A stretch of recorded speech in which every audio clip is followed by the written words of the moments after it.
Omega League. It's another day here at the Omega League, and we've got plenty of games to bring you, including one of our first games. It's a best of one, starting off from the last chance group. We're already at that point where some of these teams will be looking for a bad place overall. But guys, we finally got him. He's actually turned up. Big Liz is in action, and you're not a hologram anymore. You've obviously had your times to rest in with the rest of the gods, and now you're actually able to take your time. You feel settled in? Feeling settled in. Man. Filled a little bit under the sun. Came to little bless you mortals with my presence. He literally looks like a bronze Greek god fully at this point. Thanks, Banks. You're just incredibly white. Yeah, the color disparity. You know, we got to turn up the contrast. Yeah, just boost I think you. the camera is adding a little difficulties with the complexions. Liz, question. Is your girlfriend watching right now? I suppose she is, yeah, definitely. What? Just coming? It's just as hard as it looks when it's on camera. That's fine. I'm just making sure Twitch chat get enough view of all the muscles out there. Make sure they see him good enough. Just checking on you, mate. Just making sure. Why Carl, you should stay. You know, please, why do you always put me in these problematic situations? For real. You need to be in these problematic situations, Liz. It builds character. Can't you touch Kyle a little bit? Like, look at his He was shoulders. already showing us his legs to start off with. Yes, like your legs are out, but his were riding up the more he was moving around in his seat yesterday. That's what we want to see. Nothing, no comment. No, definitely no comment This is on the that. first time I've been on this panel. I was thinking, oh God, we should talk about the Dota.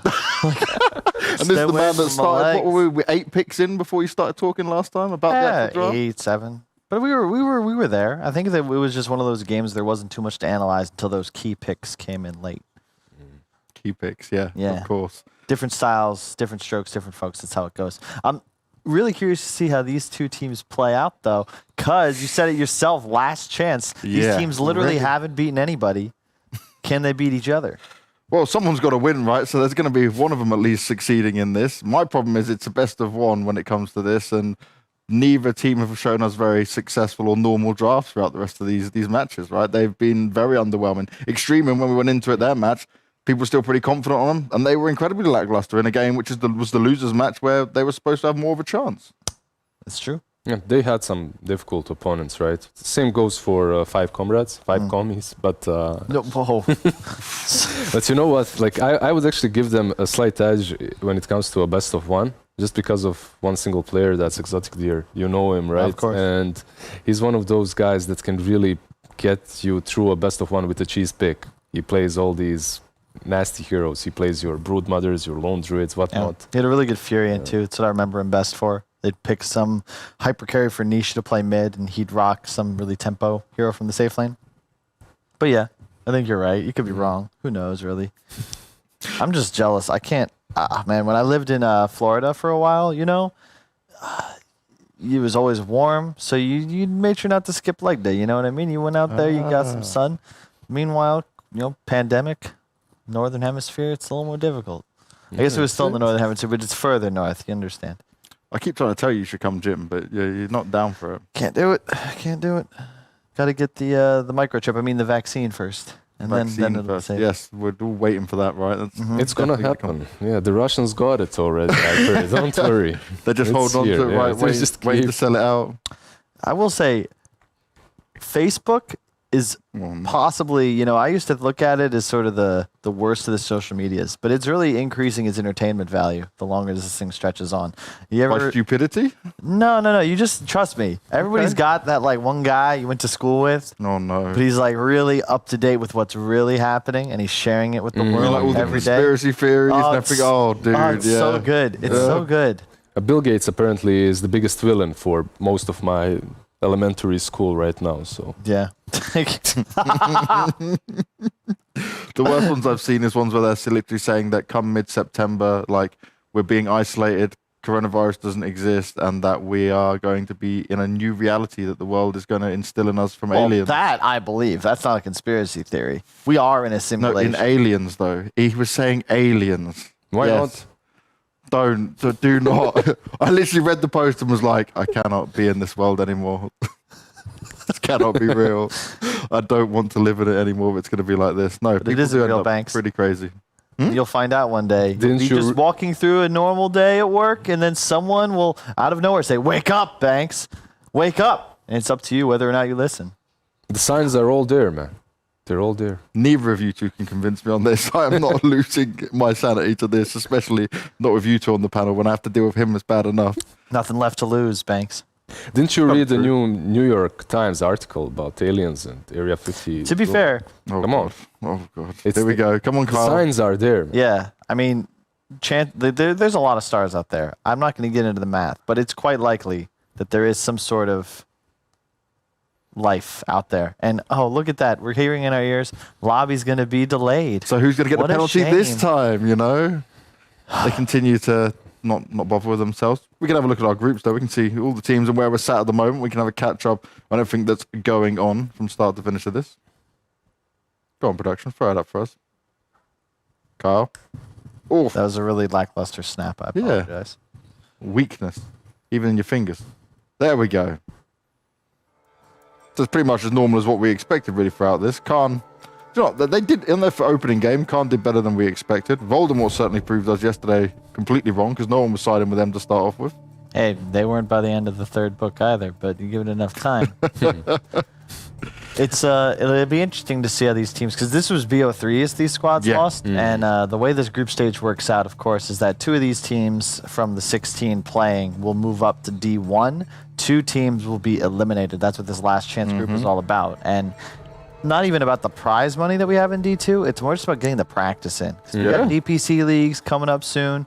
You know, all these squads in Europe want a shot at making it to a major, getting some points on the board. And it's such a hard region. If you can't make it out of this bracket in the top 14, you're in trouble. You got no hope. We just had this discussion yesterday, right? And we said that it's very hard for tier 2, tier 3 teams to get practice against tier 1 teams, to just even practice against them, to play against them. Specifically right now, like I've heard that most of tier 1 teams aren't even practicing at the moment. They're just chilling. Chilling under the sun. Yeah. Pretty much. You should go to the river. I don't with blame us. them. But remember though, you're with Hades, so you're all the way down. You're not getting the sun. Exactly. He's cheating, so it all makes Just sense. staying Carl. true to my brain, There you character go. actor, rather. Yeah, see? You had to take on a role. To that point, it's something Counter-Strike's got that we just never have had. Keep saying it. Player break. And it's funny because I think the CSGO guys are complaining that it's not enough of a break. Definitely And not, they take no. an entire month. In Dota, it's just constantly this rat race. No one's ever taken their foot off the gas. So we have too many events, which is, I guess, a good problem to have, right? And we have a player break that is, okay, one's a month, one's a little bit less than that, but overall it's not long enough for the very top teams, at least in being able to perform at the highest level. You guys have the other problem where tier 1 teams, they just about have enough events, right? And then the tier 2, tier 3 teams are struggling to get anything going, let alone good enough practice. So I guess they're happy to grind the whole time. So yeah, there's a lot of ups and downs when it comes to actually being a professional player, depending on what game you're playing. It's so problematic as well when Yeah. you get that burnout effect, right? When you're in a tier 2, tier 3 team, you think that the more you play, the better you're gonna get. But Nope. if you aren't playing versus quality versus good players, you aren't really improving that much, no matter how much hours you put in. It's pretty much the I same. really believe there gets to a point in any game, doesn't matter what you play, that you can play, practice, and even if you're winning or you're doing so well, there's a point where you just stagnate because you cannot push any further. Like your mind doesn't hit it as fast. You need that break. You need that relaxation and rest. Carl's looking to try and disagree. Nothing. I was going to make some puns, but it's too early for the... Your puns have not been hitting as much either, so if No, you've got this some, one, you might this as well one try. wasn't good. It's one of those okay. that's better left unsaid. You held it back. Indeed. You're learning. That's You're coming back into that's form. the only thing that I've really improved upon my time as a talent. I can really, say a lot of dumb stuff, but still there's a filter there, I promise. It's That's just good to know, leaky. Carl. That's good to know. We do need to put a filter on you every now and again. Yeah, but to that point, I totally agree. And we were discussing this backstage. Like, hey, Kyle, why don't you play Dota? It's a very new question. I've been asked that before. Banks has really, really upped his game recently. But it's just too much it's so much work. It's so stressful. And ultimately, it's just, there's never enough. I've been doing some interviews for a couple of different TOs recently. And when you ask people how much Dota they play, the answers shock you. We're talking average. I have yet to hear anybody say they play less than 8 hours a day on average. 8 hours every day. I'm not talking no weekends off. So no doubt, that's stupid in the first place as well. Sure, but at the end of the day, one, people are inside, and two, it's a game you play to love. And it's hard not to say that you should not work as hard as humanly possible. When you look at the prize pool, where who knows how long from TI, it's still at $33 million? It's absurd. Like one difference with us against normal sports, right? In normal sports, you can train only so much. Your body gives up after a body while. gives up after a bit. But we don't give up. It's like unless you're old and your back starts hurting and You can't sit in the chair anymore. You're you can continue playing pretty much, or most young kids can. And the thing is, I agree, but I feel like mentally, then that's when you need to take time off. I'm not saying that's right. I'm just saying it's what most do. I'm not advocating it. It's just what it is. Agreed. Is. What's Game OG's responsibly. schedule like? Because they were the first, to have a mental coach and stuff like that right at the beginning. So have they got a different schedule to a lot of the other teams, or are they grinding just as hard? To my knowledge, it's just a pretty typical schedule. I wanted to bring up before we change topics real quick, because I remember a couple of weeks ago, I think Joe Rogan got flamed by our community for making a point about video game addiction, et cetera, et cetera. And I felt like we were I understand why, because, very famous person makes a point about an industry we're connected to. You got to get those likes in. Get me on the podcast, Joe. We'll talk about this. But Desperation, yeah. I think that even though I'm a huge gaming fan, I've been in esports my entire life, I think that it's healthy to have conversations about what we can do to make our space better for all, because I definitely had unhealthy gaming habits when I was a teenager. World of Warcraft is it used to be an amazing game. It still kind of Still is. It's just too much. It's so easy to spend so much time. Me and Sheaves have a pact, because we both had to we have to quit because we cannot be casuals. I nearly lost my entire pro playing career to World of Warcraft. I had basically got an ultimatum: if you play WoW anymore and stop turning up to practice, you are kicked from the team. And so probably wouldn't be here if I was still playing WoW. Luckily, I made the right decision. Which is what I'm saying. It's okay, guys. We can have a conversation about how much is an unhealthy amount to game? Like, it's not something we should demonize somebody for saying, because all of us have experiences. Yeah, and the thing is, what was really terrible, if you watch the whole podcast, they really just took that bit out of context. Like, of course. And it's like, oh yeah, guys at the Deserto just want to like make a big like, oh, let's get loads of clicks from him. I'm sure I got millions of views. Good on you. But if anyone actually watches his podcast, you'd see what he's saying is very reasonable, and it can be applied to many things, right? People get addicted to all different type of things. Yep. Gaming is one of them things that a lot of people struggle with. For some people, it's escape and has a lot of positive sides to it, right? That you have making new friends. You're in a different world. Yeah. You feel more comfortable in it. But there also is a point where you need to maybe stop a bit. Like, I think there was a time when I was playing 14, 15 hours a day of WoW. Like, that was just stupid. Just I mean, when I insane. first switched to Dota to try and go pro, like directly from I played Han, then there was like 2 months without gaming. I was like, you know what, screw it, I'll go play Dota professionally. I was grinding like 14 to 16 hours a day. That's what's normal. I would wake Like up, I'd go to the cafe down the street, I'd get a coffee and bacon, egg, and cheese on a bagel. And that'd trying be to make like me my hungry. one meal. Yeah. And then I would just play Dota like 15 games a day. Same goes for any pro player pretty much when it comes to Dota. Like I remember when I started, it's literally putting your university on hold, but not only that, putting your friends and family on hold and everything. Like you aren't going out. If you go out one day, you feel guilty the day after. Like you didn't really, invest yourself completely in it. So it can be quite, detrimental to your health and your connections. And we're all a bit older in this, right? I know I'm the oldest out of all of us, but I mean, in terms of what the young players coming up is, back for us, there wasn't even much money in it back then, right? We were doing this purely off passion and what we wanted to do. So like, I remember going to school, finishing school, pretending I'd done my homework, which you should never do. You should always do your homework. Don't do your homework, kids. Of course, just don't listen. You don't need to do him. your homework. Let Google do it, yeah, but that's your next answer. I will Not say, going to go down this rabbit hole, guys. I just want to make the point real fast. Sorry to interrupt your story, but the whole concept of homework is a scam. All right, I go to school for 8.5 hours. You tell me I got to go home and do work? What is it that I couldn't do in the You got 8.5 hours to educate me. To be fair, with the American education system, you probably always need to do homework. Maybe over here in Europe, not so bad. Depends on the school. My brothers went to a much better school than I did. I'm actually pretty envious. Why did you get? Why? Okay, I'm going to finish my story and then ask why you got screwed over in that one. Like the child that wasn't loved as much. I got asked my third week in public school, not what was I reading, but why. That was my school experience. That makes Why sense, are you reading? We don't need to read that for the same school. everywhere, I guess. Everywhere. If you're like everywhere, that makes sense. And Blizzard couldn't even read until he was 16. Yeah, exactly. What can you do?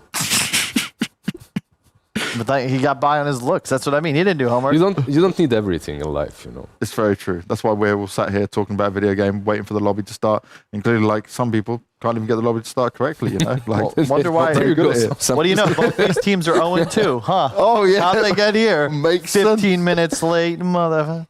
Some people can read, some can start lobbies. I remember playing non-stop, right? Come home from school, just play until like 11 o'clock at night, and then go back to school. And I was a young kid doing this, definitely hurt my studying and stuff like that. Didn't have I had a girlfriend and that I didn't want to ask because you put in all that time, you go into events at weekends and stuff, you're playing practice matches and stuff. The grind is kind of non-stop, but you can only do it for so long, right? And I think the biggest problem in esports, and you can even take it to like traditional sport if they want to be a footballer or play in the NFL or basketball or something like that, is that you can dedicate all that time, but it's only such a small percentage of people. It's how you come to realize it. My biggest problem I hate is where people, they don't realize that they're not going to get there, right? And they've then, because for me, it's like, I saw UK Counter-Strike and was like, this is terrible, so I'm going to stop now. I went and played Virtual Fighter 5, one-player game, don't have to have a player of a team. Oh, that's very interesting. Tell us all about it. Shut up, you.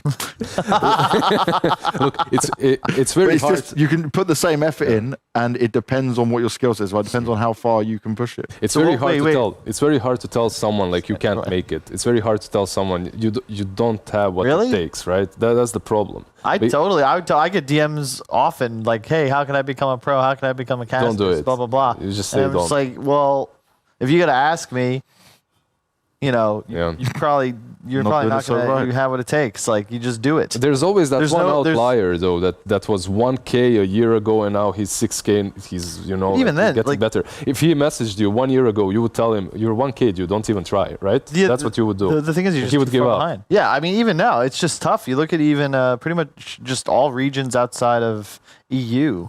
It's like NA Dota is just like, why do you think EG is playing in this tournament? Why do you think they're in the European division, not American? The competition there arguably is better than it's been in a while. Like there's 3 solid teams outside of EG. There's the Zoomers, Quincy Crew, and who were a top 8 team at TI a couple of years.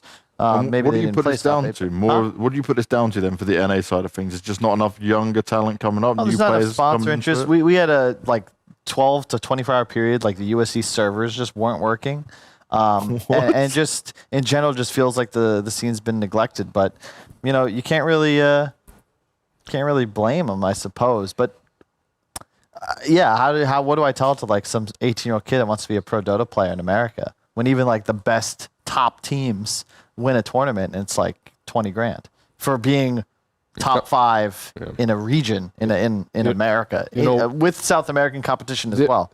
There's also a thing with life expenses and life quality overall. Like if you're living in my country, if you grew up in Bosnia, if you win a tournament that's $1,000 for the 5 of you, that's fine. Like $200 a month. Like I can make it, the rent is 50, the rest of it is 150. I'm He's serious. not joking. He's not joking. I'm not joking. I'm serious about this. Back in the day, at least, it did become a little bit more expensive. But in really US, it's completely different. You know, in US, it's a different story. You can't live off of that. Yeah, that's a big problem with it as well. Is that it's also, I think, less socially acceptable to move in with your parents in Europe and in Asia. This is what's really interesting about traveling. Is you just totally don't realize how a lot of things Americans grow up believing.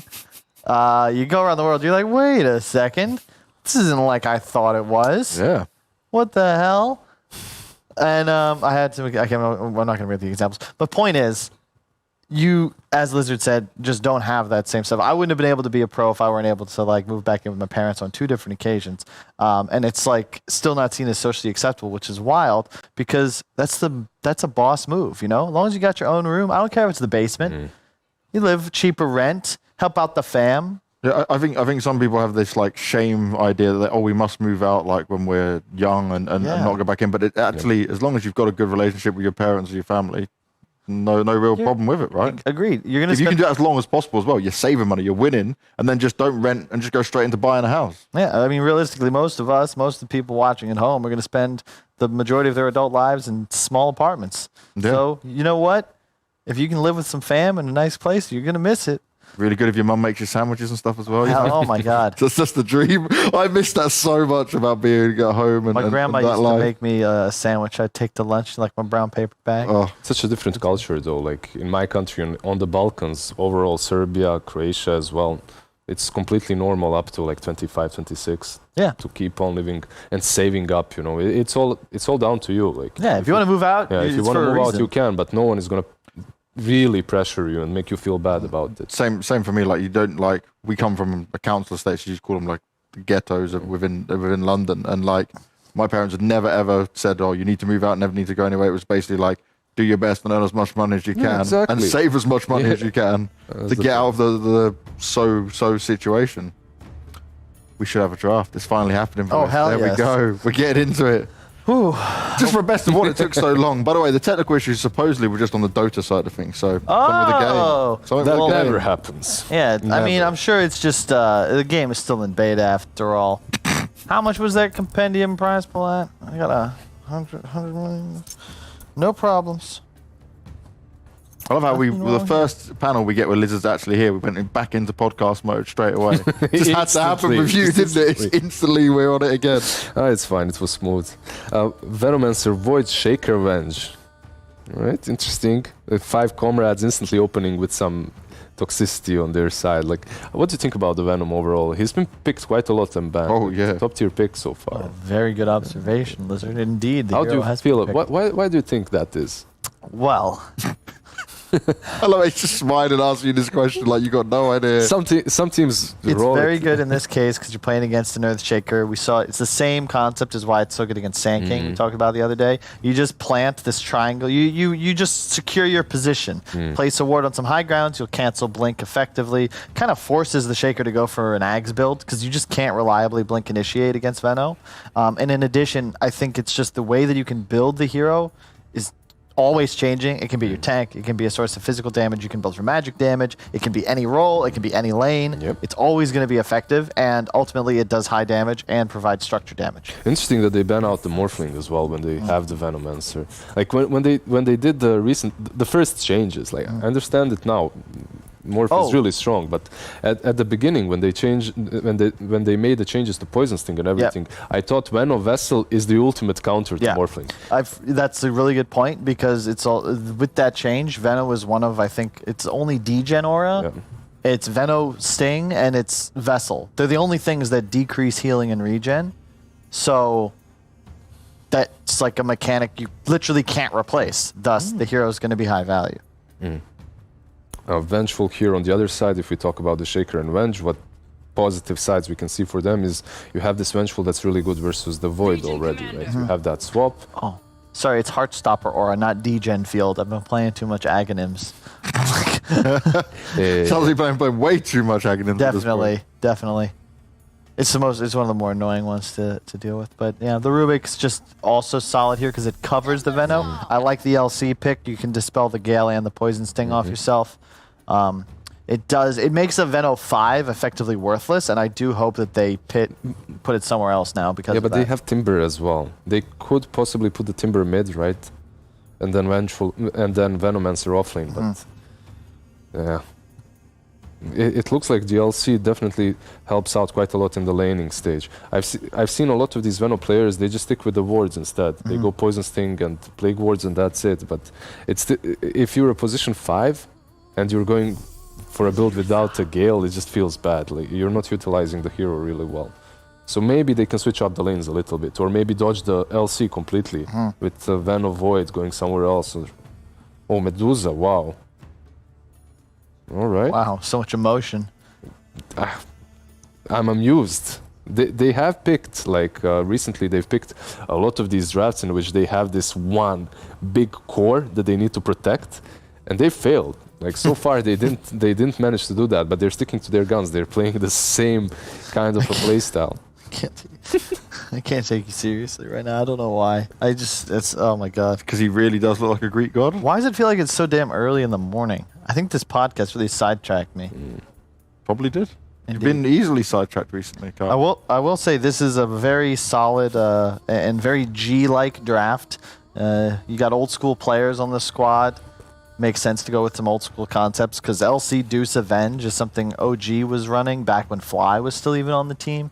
They won a couple of majors with this, if I'm not mistaken. Just triple auras. They do it with like a Shaker and ET. But the idea is eventually your Deuce is just so strong that you just follow her. You've got a hard save with the swap. You've got duel to lock down any target. Press and the you attack also as well. Force them to look at you. And yeah, the cleanse plus the IAS from the LCP, press the attack. Yeah. So who are we favouring at the moment, though? You more on Extremum? Oh, yeah, I think it's just easier to execute for sure. Yep. Unless they pick something for Exotic Deer that's completely, out of the box. Some cheese pick for them. It looks much easier for Extremum to execute this. What if it's just next to the box, but still touching it? That's good enough. That's good enough. You'll take that. Yeah, that gives them the chance with the last, Yeah, but the thing is, when you're thinking about those kind of picks as well, you're thinking about these mostly micro heroes, but they've protected themselves from that already. If there's a Brood, you have this Legion Commander. If there's a Meepo, there's a Shaker. If there's a Lone Druid, you have the Void Spirit as well that can get on top of him easier. And with the recent nerfs, maybe it can't even work. I haven't seen a lot of Lone Druid since the nerf to the Savage Roar. I could see if OD is not banned, I think it's a very solid pick here. If it's a real hero, I haven't seen it played pretty much at all. Yeah. I've always liked it against Dusa. Sniper is also an option because you see the win condition and you're up against a Void Spirit mid. SF could also be a possibility. A pretty big fan of that hero, but I'm just concerned that they don't have a composition that can really end the game, so you're almost guaranteed going to be forced to fight into Roche. And against a Dusa Shaker LC lineup, that feels pretty complicated. The Venge as well. It just seems like it's an easier game right now to play around this Dusa than it is for the Radiant side to play around their Void. They don't have any damage as well when you think about it. Yeah. No real burst damage in that Chronosphere. And that same Chronosphere can be countered by the swap. You also have the Fissure block as well. Do you just Venom mid here against Void Spirit? I think you're fine until he hits 6, and then it can be a horrible lane for Venom. Until he reaches that 6. And I don't think you're gonna own him that hard. Yeah, I just think they have to go for the mid game, and I'm afraid of a 5-position Veno in a game against the Legion Commander. I just don't see you really getting anything accomplished. And ultimately, it just means your support duo is super squishy. Okay. And they go for, I assume, Quaswex Invoker. Another solid hero against the Dusa because you just drain the mana with the EMP, but at the same time, it's just a very slow lineup. Who's making plays? It's got to be this Invoker because it won't be Timber and Void. Both your supports are real squishy. Your pushing power is non-existent if he doesn't go for Exort. And if he goes for Exort, it's kind of decent with Chrono, right? But then again, you really do need Quaswex versus the Duza, and you need this active core early on. To me, it's just more concerning. You don't really have any hard, like, you have no real catch. And you've got a Shaker and LC, specifically Void Spirit. So you've got this Blink threat from the Shaker later on in the game, and then Void Spirits, which is just Blink independent initiation. So you're going to get right on top of a support or the Invoker. And if you knock down one of them, you don't have any real save mechanics. You have combo break, you could Tornado, you could maybe throw out a Chrono. Whereas on the side of Extreme, somebody gets caught out, or they're going to get press the attack, they're going to get swapped. Here's a Fissure. It's just so much easier for them to play off and inevitably get their ults off and win a fight. I gotta lean towards Extreme here. He's completely right. Extremum, like he loves to hear it. Like first time I'm on the panel and I have to agree with Kyle. Right? It's just I can't take this, man. Let's go into the next game. You were sure to end this game now before it's even begun? They can do some things, right? Like you can put the Venom on the offlane together with the Timber, and then put Rubik with the Void on the safe lane versus the LC. There are some things that you can do to make your life a little bit easier to come out of these lanes swinging. If that happens, if Timbersaw is unkillable in that mid game, you said it as well. They have these Plague Wards versus the Shaker. He won't be able to blink in to initiate properly. There are some upsides, 60-40 still for Extremum. Well, it's only a best of one, guys. Thank you very much for your thoughts, because the loser will be going to the elimination match, and that's definitely where you don't want to be. But we've got Nomad and 1437 to take us through this first game. Guys, is it Extremum all the way? Yeah, I think we kind of were agreeing with you guys. This Medusa pick with the Venge looks hella scary. We've casted it a few times before, and that is not a combination I think you want to be coming up against. So, yeah, we're looking out for that one. Theban, you're agreeing, right? Oh yeah, it's just like how Kai said, you got all these auras stacked up onto the Dusa, you got the press the attack. It's just come down to 5 karmas. I think the ball is in their court. They're the ones who need to push the aggression and constantly try to get out there and stop Extremum from farming. This Dusa is no joke if it ever hits the 35-minute mark or 30-minute mark, especially if they get the attack range item, the tier 3. Oh, the name is not coming to me right now. No, we have a Telescope. disconnect. There we go.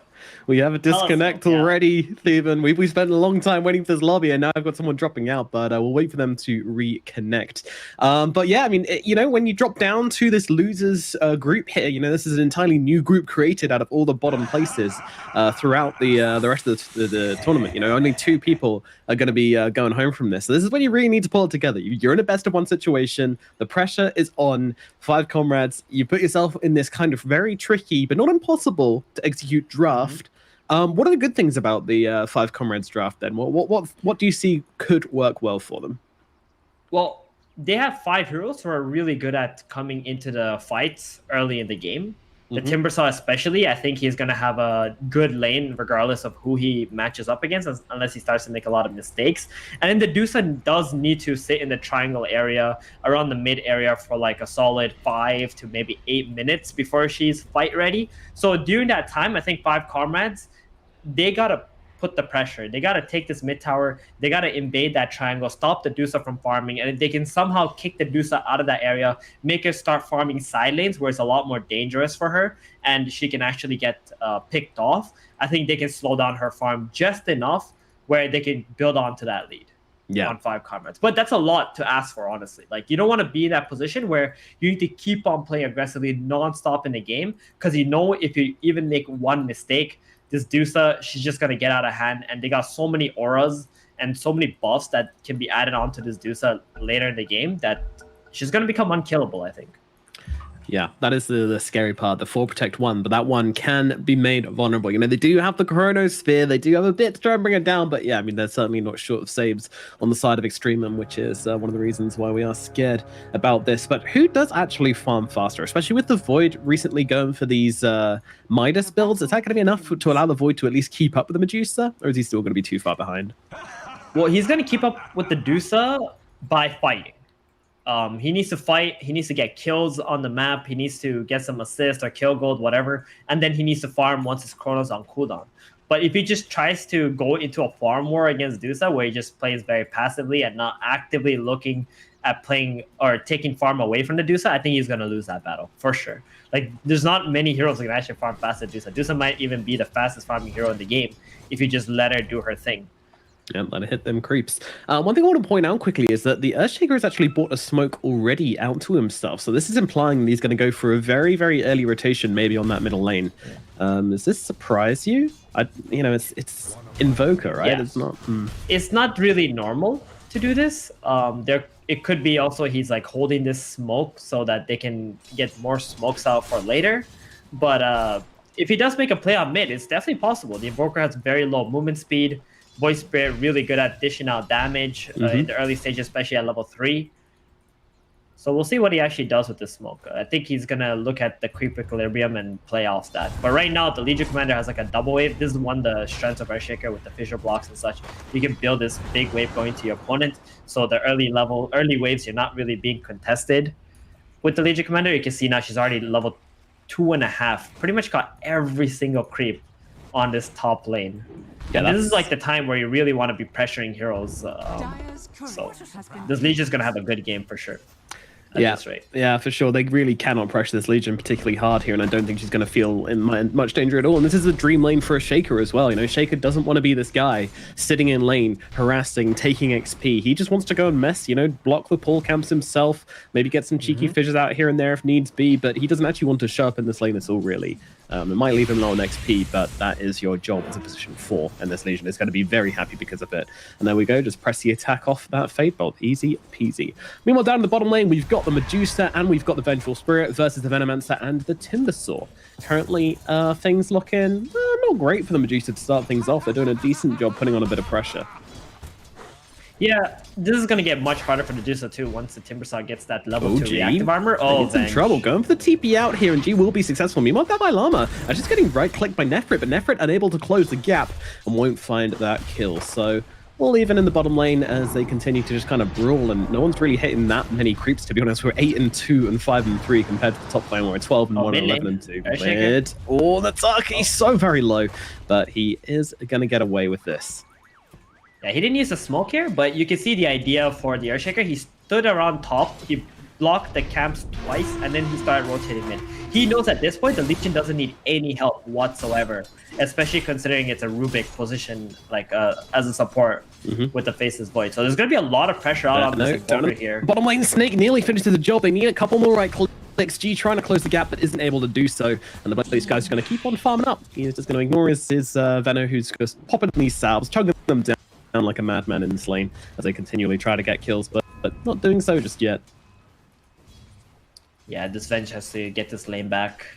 You know, G used to be a mid player for like, what, 9 years? I think even more than that, 10 years plus. And now seeing him as a position 5, it's a very big surprise, like, for me at least. He was actually an incredibly good mid player too. It just, I guess at this point he feels like he wants to try something else. Mid, Fisher comes in. That's going to be the kill. Melojon and Velhol will bring him down. Flash tries to get the return kill onto Velhol here and should actually be able to do so. Nice DP and lift from him, but doesn't make up for the death of their mid laner. And that was also the first blood as well going to Melojon. So he's going to be very happy about that one on the Void Spirit. Oh yeah, he's up like 600 gold on this Invoker now after that. And this Invoker's feeling so much pressure in this mid because of the Earthshaker and the fact that Legion is just able to 1v2 top lane even if the Rubik was up there. This feels really bad for 5 Comrades because they want to be the one getting the advantage in the early game so they can keep on applying pressure. Now the Void Spirit being so far ahead is going to be able to protect that mid tower throughout this game, and if the mid tower is protected, then the Deuce is just going to free farm around that area. the Ancients area and the bottom jungle area. I feel like that's pretty much the farming pattern for every single carry now. Between like, let's say 7 minutes to 16 minutes, I would say. So 10 minutes, they just want to be able to farm there. They feel like that's where they get the most amount of gold and experience and are quite well protected. So this Void Spirit, big problem right now. They got to think about how they can punish him one time while he's trying to dive this Invoker, so the Invoker can get that advantage again. Yeah, I think it's important that he can make space because someone needs to. I mean, the Timbersaw, he's having a battle of his own down in this bottom lane, but someone needs to be the one pulling ahead and able to lead the charge of 5 comrades. But can we talk about this pause reason for a little bit? Tabai Lama says dogs are freaking out. Dogs you are get the rule book freaking out? Is that a reason for a pause? I mean, well, okay, let me try to think about it. Okay, they could be guard dogs, right? And maybe someone's breaking into his home, right? Okay, that would be reasonable. That could be reasonable, and maybe he's got to go check it out. What's happening? I've also heard, especially in Southeast Asia, dogs are used as an insult, which is baffling because dogs are like one of the kindest, most amazing creatures. Dogs great in the world, right? And then they use that as an insult. So maybe he's talking like if that's children. The case. Yeah, there's like some people My kids that are freaking out that he would consider that. dogs, right? Yep. I don't know. Yeah. Still a creative pause reason. I've had some good pause reasons over time. I remember that we were doing this UK, someone paused because they spilt milk on their keyboard. We had to have like a 15-minute pause for them to sort out their keyboard. Good times. I think it ended up not being milk, but his teammates just said it was milk just because it sounded funny. Anyway, Gia's been cool. Looked like the comrades have sorted out their dogs. I don't know what he did to them. Hopefully nothing too disciplinary. Hopefully the dogs are nice and safe and calmed down. Maybe played some relaxing music and gave him a little doggy massage or something. But nevertheless, we are back into the game. And let's get refocused in on this one as we approach this 5-minute mark.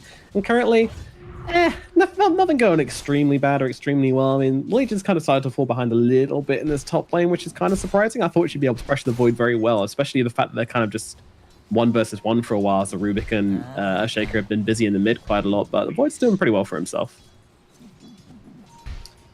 Yeah, I think the lane will get harder for the Void though, because the Legion has a Bracer. She's about to get to the phase boot, so she's got a lot of tank ability against this Void. And the Void doesn't really buy any sustain items either. Yep. So he's got more tangles flying out. He's got to spend more money on regen, and that's gonna be a lot more difficult for the Void. The bounty runes looks like only one will go the way of Extremum. Not really rotating for that. All right. That's okay. I mean, they don't really have to worry too much about the bounty runes at the moment. They just want to focus on getting their levels up. And that's the thing about Aura teams and Aura compositions. The most important thing is actually just getting levels up on your heroes. Yeah, XP. Absolutely. One thing I wanted to talk about this game as well is kind of like the Roshan and objective potential of 5 comrades. It's pretty lacking, right? I mean, you've pretty much only got your Void to take towers and Roshan, which isn't much. I guess the Invoker can help out a little bit, but he's going Quas Wex, so he's not going to be doing much. Meanwhile, just another TP out in the bottom lane. No big deal. Oh, Medusa actually went all the way back to base. Wow. That seems like a bit of a mistake from Nefrit. Yeah, she's gonna make that walk of shame back to bottom. Still gonna be able to get that XP though. If the Timber hits level 6 and starts going behind the tower, that's when it becomes really problematic for the Dusa, especially with the Void Spirit. I don't think he's strong enough to be able to kill this Timber at all. So this Timber is actually in a really prime position to start pressuring, especially with the Catapult still being alive down here. And they're gonna make him play top. They're going for the face Void. They got that duel. Yeah, they know they're not going to get the cool with the duel, but it will set up for Mellow Jewel to come in and finish the job. A lot of jewels in the top lane, but it does involve Exotic Deer going down, which is a key kill for Extreme. Just getting that 6 really early on the Luigi Commander and abusing Void with it. Down at bottom though, they're looking for some counter-aggression here as they're diving deep for Nefrit here. Under that tower, meanwhile, G just stuns out Flash, but Flash comes in around the back. Beautiful ward blocks coming out from the Venomancer as well, but he's taking some damage from the tower. Nefrit getting so low, but they're actually struggling to finish the job here, but the Timber Chain will do it. The Bloody Sky will grab the kill, and they get the return in the bottom lane. So just making the counter trades here, the side of 5 comrades. Not bad. That's a dead tower. That's a dead tower because the Catapult. And the reason why they were able to make this play is because the Void Spirit TP top to kill the Void. Yep. Exactly, just the mirror movement as Nataki comes in now, and they're looking for the +1 onto G. Might not be able to find him though as he gets under that tier 2 tower and that armor, that health regen, and attacking of the tower just mean they can't go that early for the Venge. But yeah, tower is dead, and Exotic Deer even TP's down here to claim it for himself as well, so he's going to be very happy making his way towards that naked hand of Midas very, very quickly. Is this normal? I think he has to do that, right? If he wants to keep up. And Invoker mid, just a little bit pressure. It's right. okay. Anyway, I was going to say, he has to do it, I think. He got this free lane bottom now. He doesn't really need to go power chest to start pressuring up the opponent. So he'll get the Midas. That'll let him get to the power chest before he starts to go and fight. And the Timbersaw going top means that this tower, tier 1 tower top, is probably never going to die for 5 comrades. This Timber is just like unkillable already, and he's going for a phase boots build too. More armor, interesting. Yeah, that is interesting. They get the haste, a bit of armor. He's kind of happy with that too. Yeah, I don't think I see this often where Timber actually goes for a phase boots. Well, I think there's signs of the 5 comrades being able to pull off a exciting game here. Definitely performing slightly higher than expected in this laning phase, at least. Still a lot of Dota 2 played, still a long way to go, and there's still that huge threat from Medusa, which is going to be consuming the map, and of course a team to back her up as well. The proof in the pudding is going to be in the middle game. But currently, Void with the 8-minute 30 Midas, first usage. We're feeling very happy about that, Exotic Deer. And you can now look towards those power treads. Yeah, completely, like, he died once and then got himself a tower at bottom, and that's just led in towards the decent Midas timing. Yeah, they're looking. Don't know who they're looking for, though. Ping's coming up on the higher ground. I mean, they've got the Chrono to play around with the Void, so clearly they want to go and play with him. And Nefrit would be an amazing target here. Nefrit doesn't know, he turns around, but they do pop the smoke a little bit early here, allowing Nefrit a little bit of time to just back himself away. But the EMP is going to drop. They do get him inside. That's a lot of his HP gone, and a lot of his mana taken away. He's trying to turn it around. Meanwhile, starting from the backlines comes in from G. Meanwhile, the Shaker trying to help out with this one as well. The Medusa is not dead, and Nataki under the tower. They get the dust out onto him, but the Chrono Spear comes in from Exotic Deer to save him, but can't really get any aggressive potential off from this Chrono. It is entirely a defensive one and allows them to back away. Meanwhile, they will get the return kill onto Flash, or sorry, the only kill onto Flash in the back as Velhol finds him. Meanwhile, an optimistic TP out from Mr. Venomancer. See you later, buddy. He's taken out. Ooh, that smoke play. I mean, they tried to go on the Dusa, but the Dusa got the snake off before the EMP completely drained all of her mana. And then when the snake came back, she got some mana back. She became very tanky. They didn't have any more damage left in there. I feel like they need to play with a Timbersaw somehow. Instead of the Timber being top, he should probably be around middle, so they can start pressuring up this mid tower. That's the most important tower for them to take if they actually want to stop the Dusa from farming, and the Timber can still connect to you in the jungle if you try to make any plays on the Dusa. Him being top is just like, okay, free farm for him, but then he's not really applying any pressure to the opponent. Yeah, he's not being a team player, the bloody Sky. He's being a Timber player. They jump towards, just chasing back Melody here. Oh, there we go. Here we go. They catapult too. Are you sure you haven't got your mic set to, like, so they can hear you or something? Because he's just like, oh, okay, Thiebman, I'll go do that. Thanks, man. Heads in towards the middle lane. This is perfect for them. This is how you actually apply pressure and stop the opponent from being able to farm all 3 of the lanes. Just go middle. Start hitting the tower. Yep. Jump forward. Oh my god, this shake. Jesus, dude. I mean, he's not dead yet. The swap comes in to save him. Meanwhile, Flash in the backlines gets shut up by Melojul. A look over towards the side here. Devi Lama just backing himself away, but Afterlife is chasing, and he has got that duel. Throws it on down here. Nataki can do nothing but watch as Venomancer is dispatched, as they also get the kill onto Velhort in backlines as well. Swap back. Bloody Sky could be in trouble. The Remnant connects, but he lands a Timber Chain regardless. Nice 2-man tornado helping him out. Bloody Sky's not done here, actually. He's trying to turn it around. He's going to blow up the Venge. Beautifully done by the Bloody Sky here, realizing the strength here, but he might be in a bit of trouble now. In comes a Timber Chain away, and they just can't seem to bring him down. This Timbersaw is a boss. Next room don't have the answers. The tower's dead, well, they got 2 for 2 trades, and guess what? During all this time, the Faceless Void, he was just free farming, right? Even the Dusa had to go middle to protect this tower. She knows exactly how important it is for this tower not to die. So she was not farming, Void was farming. He's taken over the Dusa in last hits now. Also in net worth, he's the highest at this point. He's got Chrono coming off cooldown in 5 seconds too, so he's probably going to look to do something with that. Yeah, honestly, this Timbersaul's been a way bigger factor than we predicted. Is this him playing well, or is it Extremum just allowing him to have too much of a game, or is it just a product of the draft? But we will answer that in a minute as we get over toward the Dev Llama just getting completely murdered on a bit of a warding mission and gets picked off, unfortunately. But these guys coming in here, throwing a couple of spells down. Melchor's going to be the target right now. He is the highest farmed hero in the game. If they get this kill, it could be pretty big, and he is in trouble right now. Trying to turn it around, maybe. I mean, he's just kind of stuck. He's just stuck. He gets killed off.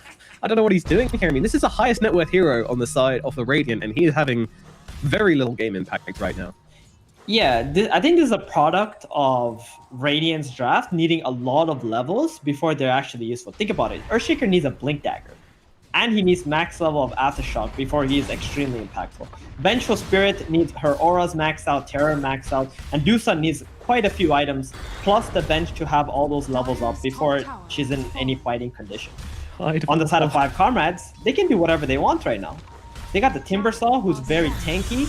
Radiant doesn't have the damage of the yeah, this Shaker, oh boy, he's so dead. So I was gonna say, like, he cut down the trees. I'm certain they saw him, and he was just kind of sitting there like, nah, guys, it's all good. I'm a master of stealth. And the Invoker's there too, so he can't even like TP out or do anything. And he's still quite some ways from that Blink Dagger. What, 1,000 more gold? Things are not looking good for Extremum. They're losing towers everywhere. And this is a 13-minute tier 2. Like, they're playing as aggressively as I thought they should on the side of 5 Comrades. So it's very, very solid gameplay coming off from them. And they can just keep on pushing this lead. If this Void gets ahead while his team is also strong, that can be very scary for the Dusa. He should probably go like some kind of, Manta Diffusal Blade maybe? So he got some extra mana burn. That could be kind of helpful against the Dusa too, on top of the EMP. The Void Spirit as well. I don't know. I mean, it's one of those games. We've seen Void games like this before, where rather than focusing on that one hero in the 4 Protect 1 strat, they actually go for everybody else. You know, they look for the Venge, they look for the Void. Yeah, you need to do that this game, because the Venge will just swap out whoever you chrono. So it's much better if you can like chrono, let's say, a Legion and a Venge together or something, than trying to chrono like a Dusa and a Void Spirit even. Because they're going to be very tanky, and the Venge is just going to swap out one of them, whoever you're focusing. Well, Timbersaw hunting once again. Melagil is the target, but Melagil will jump himself away. Still trying to find this Orchid. It's just kind of a slow item, really. And a slow item in a slow team, in a slow game. 5 Comrades trying to punish that as best they can. Do you think there's something else he could have gone for? I think he needs to go some kind of Yules and Axe. Oh, Legion gonna get a duel off on the free kill. Alrighty, there you go. Nice little snack he wasn't for level 12 though, so he only got 10 damage from that. Low value. Should have gone and killed the Ancient Cat before he killed him. Oh, nice chrono on the point. Void Spirit in some trouble, but they don't actually have the damage bring him down inside of it. And now the double jump away under the tier 2, but he's not. But this guy's still chasing. He is on top of this guy, but the swap comes in. The Void Spirit, is he really gonna live? He's bottling up. Sunstrike comes down. Oh no, it doesn't quite catch him. 10 HP. Are you kidding me? The bloody Sky still trying to chase him though. We're not done yet, but maybe we should be. He is going to slam the brakes a little bit here. They will accept their loss. A lot committed to Melagil here, but the hero is just too damn slippery. Damn. I mean, they're still playing very well on the side of 5 Comrades here. Even though they didn't get that kill there, they pushed out top. They took it to the tier 2. They forced some reactions there. They got this really amazing aggressive ward in the triangle area that is going to be very hard for Extremum to deward, and that could possibly net them a kill on the Dusa in like the next 5 minutes, I think. And if they can do that, I think 5 Comrades are going to be in an amazing spot. And Velhol goes in with a Blink Dagger here onto the Rubik just to find himself another easy duel for the Legion Commander. Vision pinged out. Meanwhile, the Bloody Sky, he's just chilling under the tier 2. No worries. Doesn't fear anybody in this game, it seems. You're punching the tower. There's a Legion going, sir, please stop. That's my tier 2. But the Bloody Sky doesn't care. Who does he need to fear in this game, right? Until the Dusa has like, what, 2 or 3 items? At least 3 items. Maybe we got some action going on. Oh my goodness, that is a slam coming down onto both the Invoker and the Venomancer, and they will both be murdered in quick style. Yeah, Exotic Deer is realizing this is probably not his fight. He's going to back himself away. And yeah, I mean, no chrono on him, so he doesn't really want to fight anyway, to be honest. I mean, a little bit messy, and another duel coming forward here. Jesus Christ, this Rubik is chain feeding, dude. He's got 60 damage now on the LC. Yep, and now they look towards the Timbersaw. They're trying to take down the big boy. Can they do it? Another duel comes out. I don't even know how the spell's off cooldown. What is his cooldown? 10 seconds? But she's up to 80 damage. What the hell? Wait, hold on. What was that? The duel from the Rubik first? And it must have been. There's no way. It must have been. Yeah. It was the duel from the Rubik, and then the Legion dueled the Timber. Now I don't know what the Rubik was thinking. Yeah. I want to give this Legion some more duel damage. There you go, buddy. All right, he's gone from like 20 duel damage to 80 duel damage in the space of like 3 minutes. This is insane. Yeah, so Extremum are starting to hit their power spikes, like the Blink Dagger Earthshaker. You know, you always think this Shaker is a real bad hero until these Shaker players get their Blink, right? The moment you got that Blink, you got that juicy double echo off and then net them 2 kills, and then they just go instantly to the mid tower after that. Rubik makes a slight mistake, and all of a sudden you lost your mid tower. The game is looking so much better for Extremum, and this is where like they start hitting their power spikes with their level ups, and again the Blink Dagger. Dusa got her Manta. She's going for a attack range item, the Dragon Lance here. So eventually she's going to be hitting from like another screen away, and you're not going to be able to stop her. Yeah, that's going to be hard, especially for heroes like the Void, which want to kind of just be uninterrupted inside their chrono. For the Invoker, who doesn't really want to come in and just take a ton of damage. The Timbersaw won't care at least, but he hasn't really cared much about this game. He's just doing what he wants. Another smoke up. Jules next item. I mean, he's kind of underfarmed, honestly. Although, like, he has 3 kills and stuff, I don't feel he's super farmed at this point in the game. Who, the Timber? Yeah, the Timber. Yeah. The Timber. I mean, he kind of had that point where he was farming top, and then he was like, okay, I'm just going to kind of play with my team, put pressure, and now, well, they're jumping forwards here, but it's actually the Void who's in trouble. He's silenced up, beaten down. Is he actually going to get a chance to get up the chrono here? He cannot do so. Killed off by the Orchid off the Void Spirit. That is a huge problem now, as they don't have buyback from the Void either. It's coming with the chrono late into this fight. Another duel going the way of Legions. He hits 100, and now the slam comes down onto the Invoker and the Timber. Timber trying to run himself away. The silence a little bit late, as he does still get off the Timber chain. He's on the run. I'm not sure they will actually be able to take him down, and they realize this. They're like, hey, you know what? Let's not bother. Let's push some towers. Let's do something productive. Oh, man, that was literally the worst hero they could have ran into, because she's super tanky, and right in front of a tier 2 tower, so even if she was alone, they could have TP'd in, swapped her out, taken the fight, but instead the Void just got orchided up, killed off right away. He went for a Maelstrom build, so until he gets BKB, he's super vulnerable in every fight. He actually can't do anything. Like, yeah, with this Orchid up, it's too scary. Like, he needs a Time Warp to stay alive, and that's not a luxury he has. And even if he doesn't have, like, even if he doesn't get Orchided, you've still got Duel. You've still got, like, the Void Spirits, Remnants, the Aether Remnant, the stun from Venge, I don't know. Even if he gets that BKB, if he does get dueled up, he will die to the Venge and the Dusa combo here. So that's what I was thinking. He needed something like a Manta, at least, and then Diffusal, so he can Manta split the Orchid early on. Still a pretty good early game item for you. And then if the Legion does blink on you, you can also Manta that. And she's not going to be sure which one is a real one. So it's kind of hard, I feel like, with this Maelstrom build-up that the Void is going for. He's not going to be fight-ready, even if he has a BKB. Maybe he can go in Chrono BKB, try to get out right after, but if he doesn't kill, like, really important targets, the Legion and the Dusa are just going to kill him. Oh my god, look at the Legion's for Wonder, man. Yeah, I was just about to say, this Legion has 100 damage, Blink Drums BKB phase. So, I mean, I don't know where this Legion has pulled out all of this farm from, but she is just absolutely bulging. I know Rubik. Where. There's a 1 in 6 Rubik. Yeah. I think that's where she got all her farm and damage from. It was like 3 duels, one after the other, off cooldown. One of which was the Rubik's. Uh-oh, Benno going for the TP, but another day, another duel, another big helping of damage. The dollop of damage for Legion. At this point, the Legion is a harder carry than the Dusa. Agreed. At this point.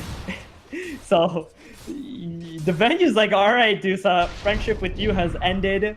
Legion, it's just you and me, buddy. So he's just starting to follow him around. And also the Venge has a Vladimir's aura, which is really good item on this hero.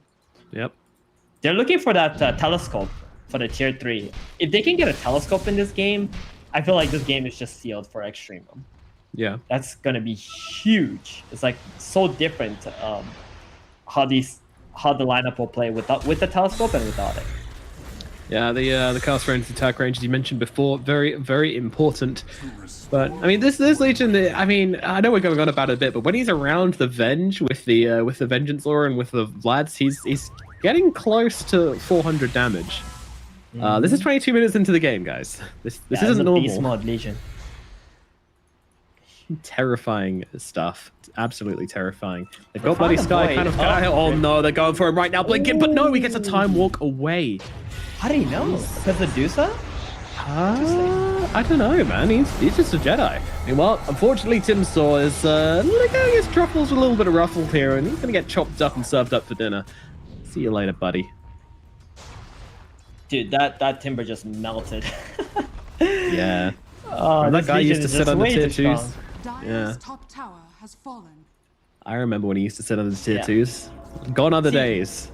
This is the Chad Legions that we talk about, right? You know, there's those Legion commanders that buy like phase boots, pipe, just sitting behind the Dusa, press the attacking or something. No. This Legion, he knows what's up. He got the aura items, but he's still building for his own damage. He's even going for an MKB next.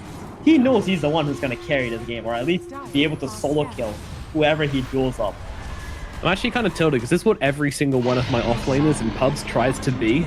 They're just like, you know, what they don't believe in the offlane. To them, the offlaner is carry 2.0. You know, it's kind of sad to watch, but at the same time beautiful as well, because obviously Afterlife is 100% doing this. All Day is having a stellar performance here. Poor old Exotic Deer hasn't really get his feet in the water yet. I mean, I have been impressed by previous performances from Exotic Deer in this tournament, despite them not doing great so far. He's had some decent performances, but unfortunately, yeah, this game is looking kind of rough. I guess they really picked the correct draft to deal with Faces Void. The Legion Commander is so good. Faces Void has to be. BKB wants to Chrono, but there comes the Yules. Yak manages to bait the Yules. Now drops a Chrono, and they've got Flash coming in from behind. Do they have the damage? Jewel comes in to save him. Hello, my name's Legion. Give me your damage, bitch. And he's going to get it. Down he goes. But now the slam comes down onto the Invoker as well. He's going to get taken on down. Meanwhile, Melajul does finally die to Flash. That's about it. And Afterlife isn't done. He blinks in the front, getting in, just chopping and chopping away at this Rubik. Surprisingly tanky for a Rubik, but does still get brought down. And yeah, Steven, I'm starting to feel this game might be looking a little bit over, I'm afraid. I don't want to call it too early. Look where she's hitting from. Look where she's hitting from right now. Yeah. Between the tier 1 and the tier 2. Dude, they're just, this Venge is just buffing so, like, there's so much value from this Venge in this game. It's just unreal, and it's getting close to that Force Staff as well. All he has to do is follow the Dusa or follow the Legion, and that's it. At this point in the game. Follow the Legion, follow the Legion. It's looking very hard. I don't know. What's the comeback potential for Five Comrades? Right. Are they solely relying on Extreme's mistakes now? They need to okay, well, first Timber's most likely dead here. There's a duel that's gonna come up. Yules. Oh yeah, he doesn't have it. Well, I mean, he did just about have it, but I mean, it wouldn't have done anything. He's out of there. Right. 5 heroes in his face. What needs to happen is his Invoker needs to change his game plan from going for a BKB into an Aghanim's right now, right? And then they need to get a nice juicy Chrono on the Legion and the Bench together. If they can do that, and then they get this Cataclysm going and they burst both of those heroes inside the Chrono, which is actually possible, then they can take a fight from there. And then they gotta do that for like 3 or 4 more times after that. Okay, so everybody just food, dude. This Venomancer and Rubik are just like big creeps on this map. Honestly, this Legion just blinks on top of them and 2-taps them. Yeah, I don't know what Llama tastes like, but I think Afterlife definitely does with the amount of times he's killed Davai Llama this game. He's got an acquired taste for it. Who would eat a llama though? I mean, those things are goddamn cute. He's got a Shadow Blade on the LC2. He's just gonna keep on hunting bat all like this. Like anybody who walks out, he will duel them. He doesn't care. Even the Void, I think he will duel them. assuming there's someone nearby. But mainly he's looking for the Rubik and the Venom. Ooh, interesting blink. That's not going to get him very far, but Exotic Theory is kind of on the backlines here. They've upped about the BKB on the Legion Commander as well, so... Yeah. Yeah. The Earthshaker and the Void are really far away, so they don't want to take that bad engagement at the moment. But they're on the way now, though. The Medusa is trying. Yeah. Yes, she has Aegis. She doesn't care about this. No, you're right. She does not care at all. Scream, I'm just going to regroup and get some more lanes pushing. I mean, we've got one more out of tower to take. That's a tier 2 bottom. And that's the, you know, the classic. First Aegis, take the outer towers. Second Aegis, take high ground. It is timeless. Well, the jump forward, Savannah going to get used up. And, well, no, Jewel coming out just... Oh, never mind. There comes the Jewel. Slice. Oh, can they stop it? No, they can't. 220 damage. Very cool. My god. Yep. Very cool, you say? Yep. I don't think 5 comrades find that very cool. I think they find that very lame. Mefrit just whacking away at the tier 3 now. He doesn't care about the second Aegis. He can do it on the first. He is feeling like an absolute boss man right now. Invoker still going for this BKB. Still a bit of chunk of gold away. You know, it'd be very cool if you can see who gave away that damage. You know? Like, well, they if have you like click an on indicator. Venomancer, it says like, you know, -50. Then you click on Rubik, it's like -130, right? Yeah. Giving 130 damage to Medusa. That would give your teammates something to click, wouldn't it? Those pingers in your pubs being like, ding, ding, ding, pinging your items and such. Oh, that gets me. Duel out onto the Timberstalk, trying to keep him alive here. The Stolen Press the attack going to help out a little bit to get off that silence. The Chrono on the backlines trying to find the Earthshaker here, but he's just not doing enough damage. The Silent Strike comes down, but it's still not enough. Davai Lama dead on the front lines. Bloody Sky getting super low here. Exotic Deer cannot find Bellhole. The swap comes in, finally gets a kill, but now Melagil's on top of him. They silenced it up. They're beating him down. The Void Spirit needs to get himself away. He can't get off the Time Walk because he gets used up, and now they just come crashing in on top of him. They collapse on Exotic Deer, get that kill. Bloody Sky's still on the run, but gets taken down by an overwhelming odds, and that is going to be 3 heroes dead on the side of the Comrades. Meanwhile, nothing gained. Nothing. Oh, wow. Void Spirit, buddy. Nah, Fisher comes in to save the day. He's all good. Dodges the damage as well, because why not? Yeah, they got that Earthshaker buyback there. It was a Legion. Slam down. Nataki, he's going to get used up here. He might be okay. Run himself away. Jesus, this Medusa's not here to mess around. Meanwhile, they'll pick off Flash on the sidelines, running back in onto the Timberstorm. They get the duel. They'll get the kill. Another one. 250 damage now on old Half-Life. This Legion, man. From his laning, where he got all that mass XP in the first wave because the Earthshaker blocking and the good matchup against the Void there, into just snowballing out of control by farming the opponent's supports. With the duel invoke. Oh my god, there was an invoker there. If you blinked in, if you guys blinked, you might have missed it. GG is called. Yeah, this is an absolute running over. They are completely steamrolling them. Wow. Yeah, I mean they did some cool stuff though mid game. I mean in the early game with the 5 comrades, but then once Extremum started getting those levels and the Legion farmed the Venom and the Rubik a few times, things just got out of control. Like the moment the Shaker got that blink, they just turned this game around. Right? Get that double echo, go to the mid tower, take that tower, secure a kill on the Rubik and the Timbersaw right after that too. Yep. And it was just a snowball from there. It just took like one mistake. That's what we talked about, right? 5 comrades, they can't make a single mistake in this game if they want to actually win. And you can't be drafting yourself into that situation. Yeah, do you think 5 comrades played as well as Extremum? Or do you think that Extremum were just generally the better team, or do you think they played kind of on an equal level and it was just a product of the draft which made the game go this way? It's so hard to say. Extremum's draft was just so good, and they just had to wait it out, get their XP, and then they can just go out, run down a lane with their items, and there's nothing 5 comrades could do at that point. Got an invader to my webcam, didn't even see that. Well, I mean, that's going to be a hell of a best of 1. I mean, it kind of just went from 0 to 100. That Legion just ends up taking off, and we've seen a lot of Legion. Do you think this hero is being underrated? Definitely. So good. I love playing with Legion Commander on my team these patches. As long as you're playing to like snowball your game, just don't play that support, press the attack like a carry Legion Commander, you know? Yeah, no, don't play the Sport Legion. Get on the front lines, get some damage, and get in there to start attacking some people. All right, I think we're throwing it over to a short break, and then we'll be back with the panel in just. Oh no, they're here. Hey guys, how's it going? Oh, you guys, you were here the whole time? You're just watching us? Yeah, we're You just guys waiting being for you to lazy. throw, mate. You know, you want to go to a break. You clearly don't want to hear from us. I'll see how it is. Get out of here. Get out of here. We'll continue to I was run wondering this where you guys through. were. All right, see ya. See ya. Enjoy. I'm going to start by praising you at least, Liz, right? They did manage to swap those lanes over, the whole Venno Legion Commander dodge coming in, so you are correct, yeah, because Kyle, I don't know, he doesn't give that much insight these days. What do you mean? I said what?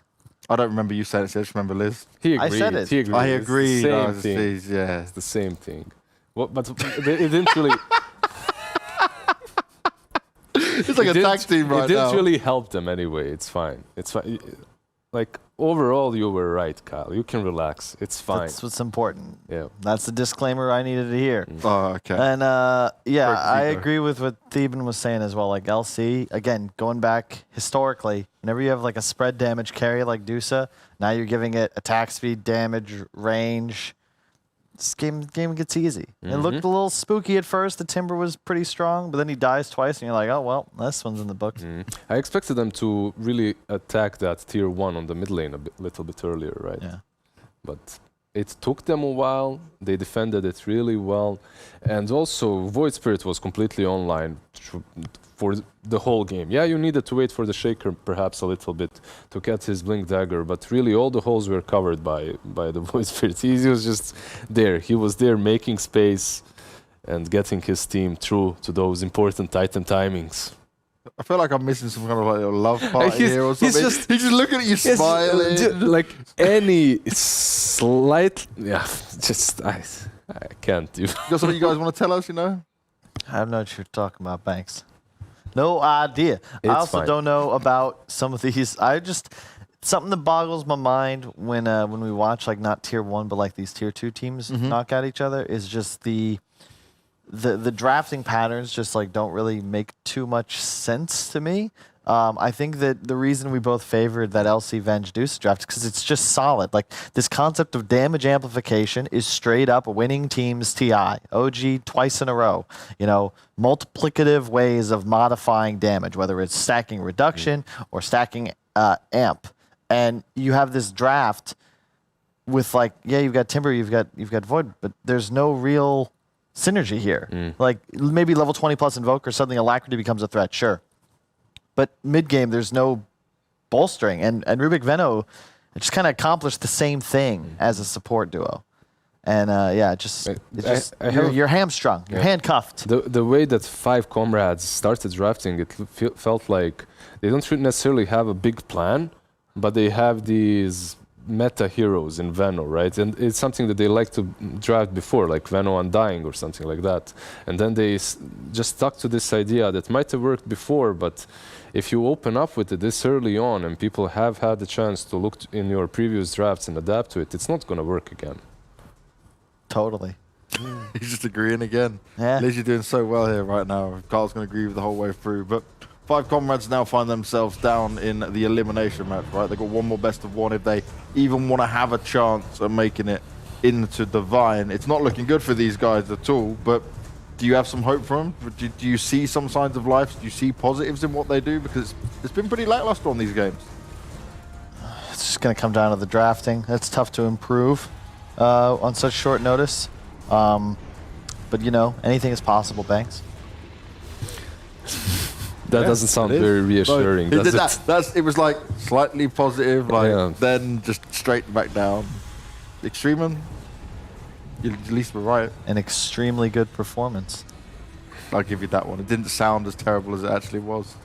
Yeah, it's not much to break down, truthfully. It's just you look at the support duo and what they offer to a draft. It's another big example of just differentiating teams of different classes.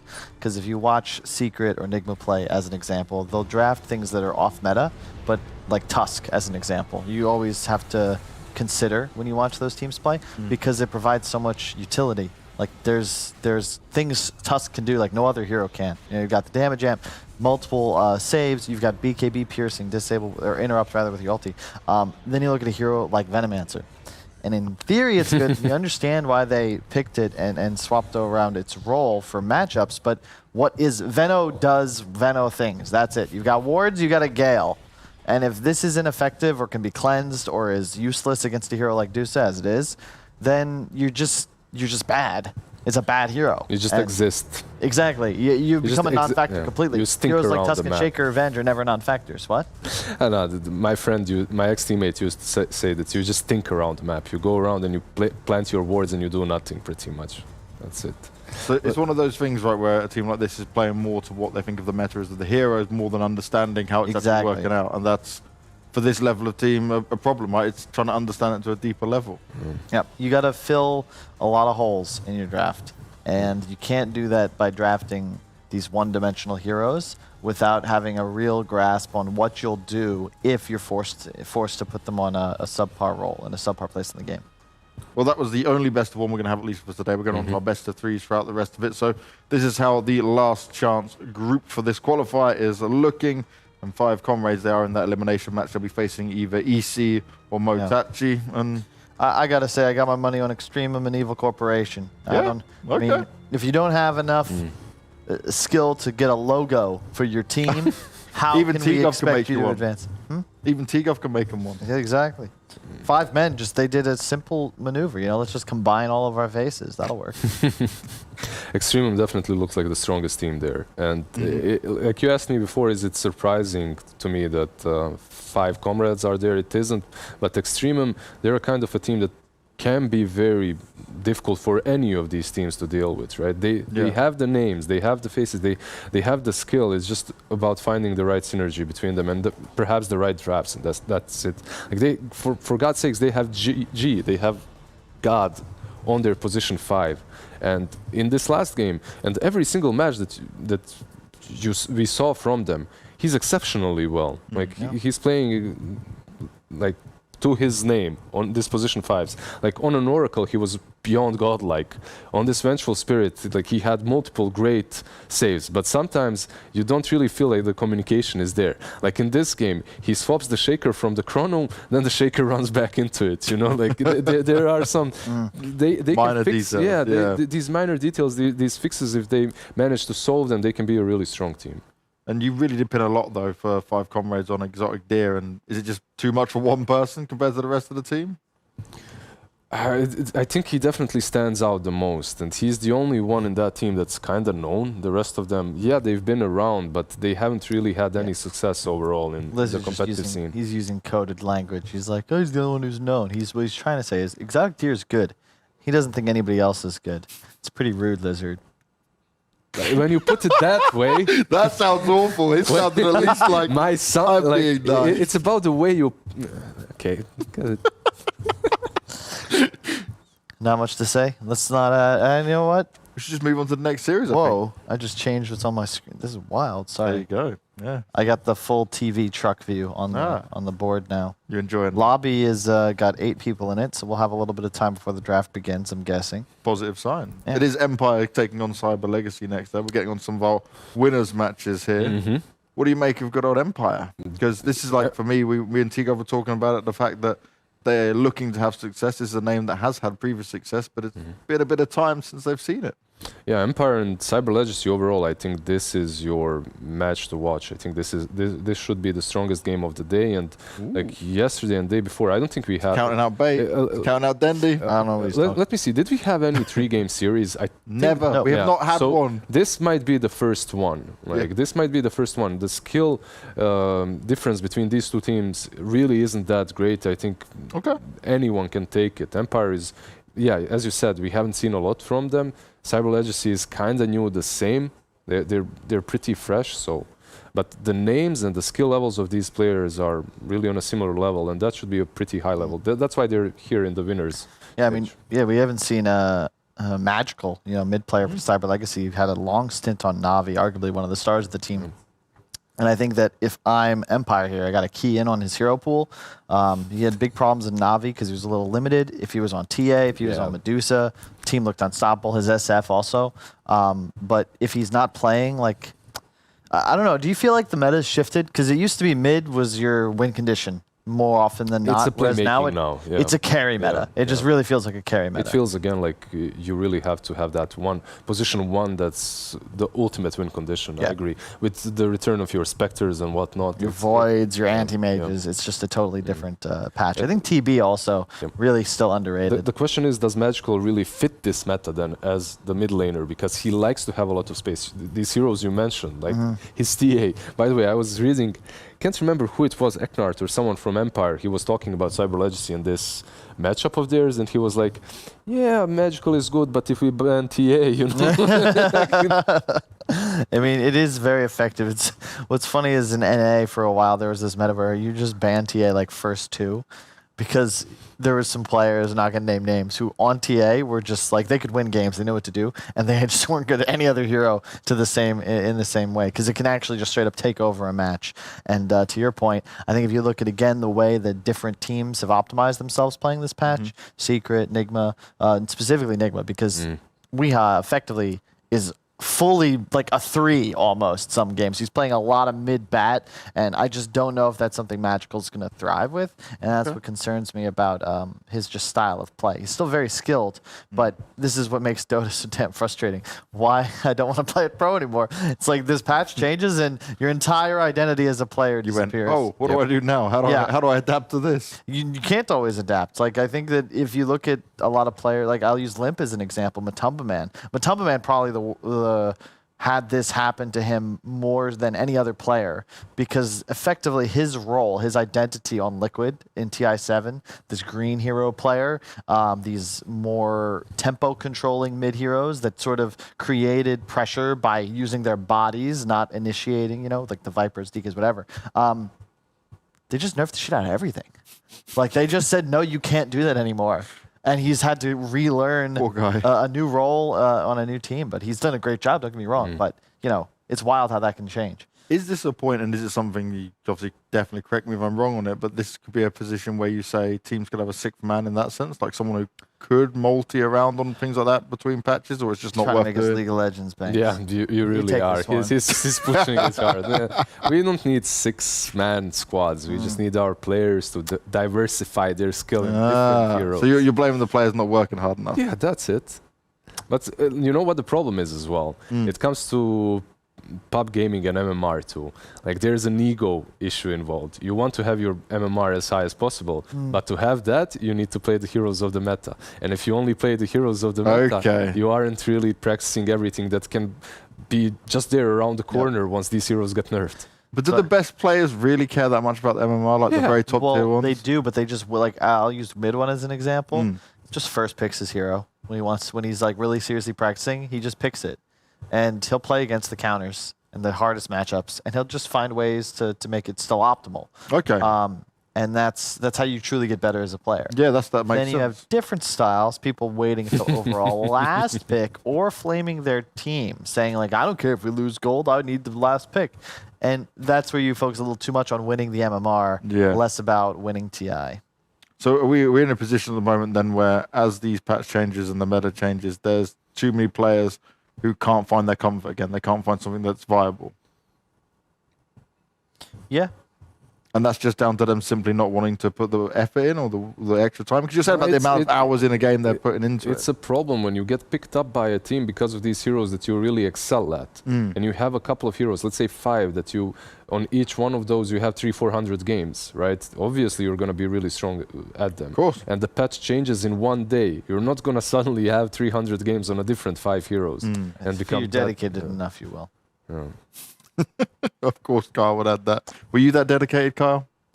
I was, yes. I mean, I wouldn't say always. Is he so black in it? Yeah. This man, right? No, if there's anything, I'm not going to claim I was the greatest Dota player, but I definitely drove myself insane by playing it and working on it all hours of the day and night. It was definitely pretty much like you do now, then. Huh? Pretty much like you do now, just in a different role. Of course. I think that, I mean, my note taking and the amount of effort I put in behind the scenes. I can't believe, like, I'm graced by his presence because I learned so much when it comes to that. Every time he's on a panel, you know. Yeah. Let's just go with that. Hey, we've got a draft. Look at that. Look, it's Venge doing a chicken dance. They're all dancing. His segues out of Look at this. Yep. It's a way to get out of it. Oh, Drum, save me now, please. Commander and Venture. Where did we see this before? Hey, this by the way, this is what I like to see with openers nowadays. I think that we went through this little phase of, hey, let's draft our win condition. But we really got to learn more from OG and their TI8 and TI9 performances. Open with the foundation of a draft that can be molded into something that's still A-tier power level. If you have Venge LC, we just talked about it, we just saw it. Hard save, BKB piercing interrupt, a cleanse, a BKB piercing lockdown, plus damage amplification. So already you're checking all these boxes. You've got stuns, you've got save. It's like, wow, we could pick any carry. The thing is that you have the swap also versus the Void, and you have the cleanse versus the Jakiro. Like two things, like not only do they complement each other really well, they're strong versus amazing. But the thing is, the draft is very similar to the last one on both sides. Like the Jakiro is the only difference, but it kind of works the same like the Venom answer. Yeah, like it works the same way. So, I don't know. Do we like that? Is that good? Like, I don't know. Because these teams are in the winner's side, right? Yeah. They're both undefeated. So they just watched our match between two teams that had never won a game. If they watched. I'm sure they watched. Yeah, probably. What else would they be doing? Pubbing. Practicing, yeah, warming up. No, because we had a slight delay, so this was scheduled to start, I think, like 20 minutes ago or 10 minutes ago. So there's no way you were watching, you were chilling. They wouldn't want to miss this incredible entertainment. They were doing speed reaction tests like everyone seems to be doing real quick at the moment. Yeah. I mean, Fogged came out with some weak stuff. He was like, oh, look at me, 160 MS. Like, what's yours? I only tried once, I got like 150. But then like fans were like, I got 110. You're going to get loads of people to just sit there and post it and like, oh, I've done this, I've done that. I'm going to have to give it a go. The real test of skill is a typing test. I challenge anyone out that I'll beat your score. We can throw money on it. Let's go. I've not done one of them in a long time. I'm down. I haven't done one of them in a long time. Yeah. It's one of the things that I really hate in Dota is when you're trying to buy an item and you mispronounce it. Like you just, you write it, like you know the name of, it never happens to you. Like you never write the wrong name or something like I spell it wrong or I like. You just miss the, you miss the letter. It doesn't happen to you. Maybe once in a while. Not enough to remember it. Damn, it happens to me all the time. I probably shouldn't do that test. Well, that's your hand. You like it's fine. big hands? Yeah. Like my APM is great, like from Warcraft. I can that all is fine. But writing when I'm about to buy in a shop, like I literally had all my guides, right? Just to I would make my own guides just to have the items, all the items that I usually need there, right? So I don't have to search for them. All right. You can tell he's an amp. All right. Put your hand up like this, Liz. Put up against his. No, we don't need. No. Yeah, his hands are pretty big. Yeah. What are you trying to say? Saying nothing. You know what they say. No, I don't. Yeah, me neither. No. Big hands, warm heart. Yeah. There you go. That's it. And Getting look, us out of this one. there we go. That's a combo I love to see. The Elder Titan with the Void. You really like to have this just because it means all damage in Chrono effectively is going to be amped up. So it provides a lot more range to your threat because now there's a Chrono, a Macropyre, and an ET Spirit.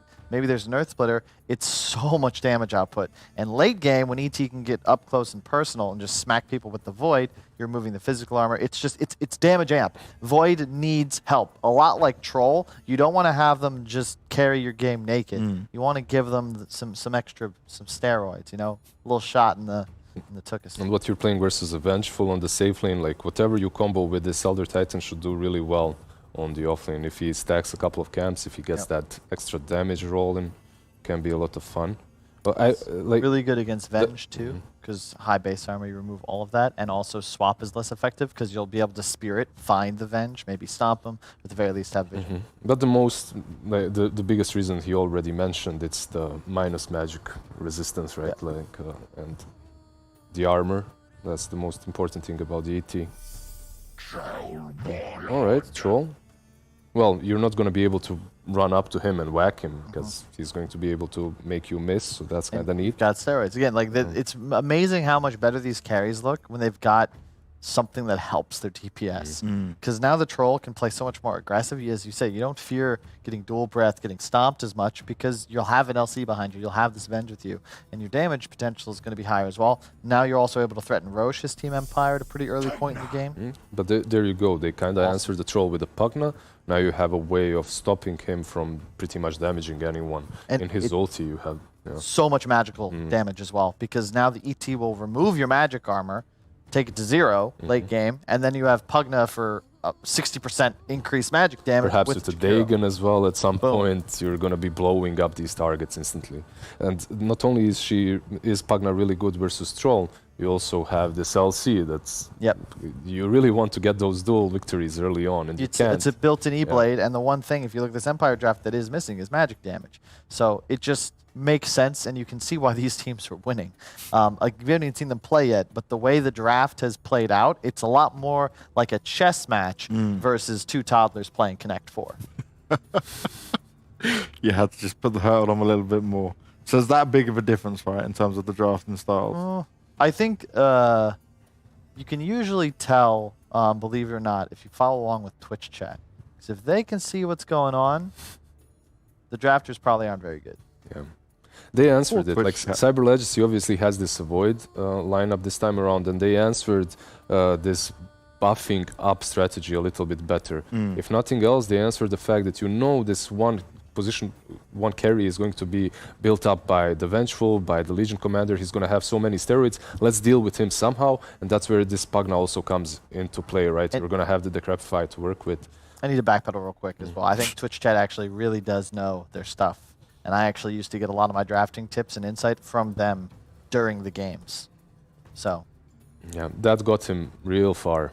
Did. Made me who I am today.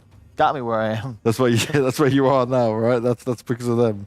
Yeah. You're just trying to make sure they don't come in and slap you down some more, right? You want to get them on side. I will say, I think the funniest is when like a draft ends and there's some like awful last pick and it just like looks forced in and Twitch just like, all right, this is over. And then they're right. If Twitch is right, you know you messed up. And I will say that does happen to drafters at times. You forget something and then all of a sudden, let's say it's the last pick Huskar. That hurts, but sometimes you're just like, ah, shit, we don't have stuns. No, how did this happen? The missing piece. And that is the one thing Cyber Legacy is missing. I'd like to see them get something.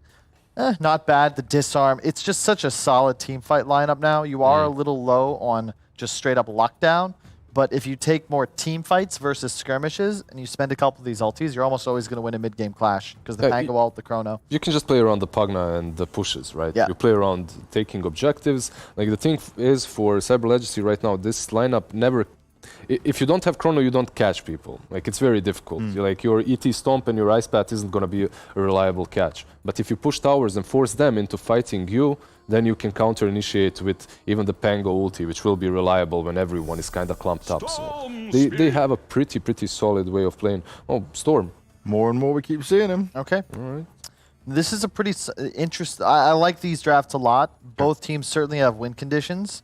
I'm concerned about Empire's damage output, and I'm concerned about Cyber Legacy's ability to find pickoffs and skirmish. Yep. They can shove towers, they can clear waves, and they can definitely deal damage when they pop big ults.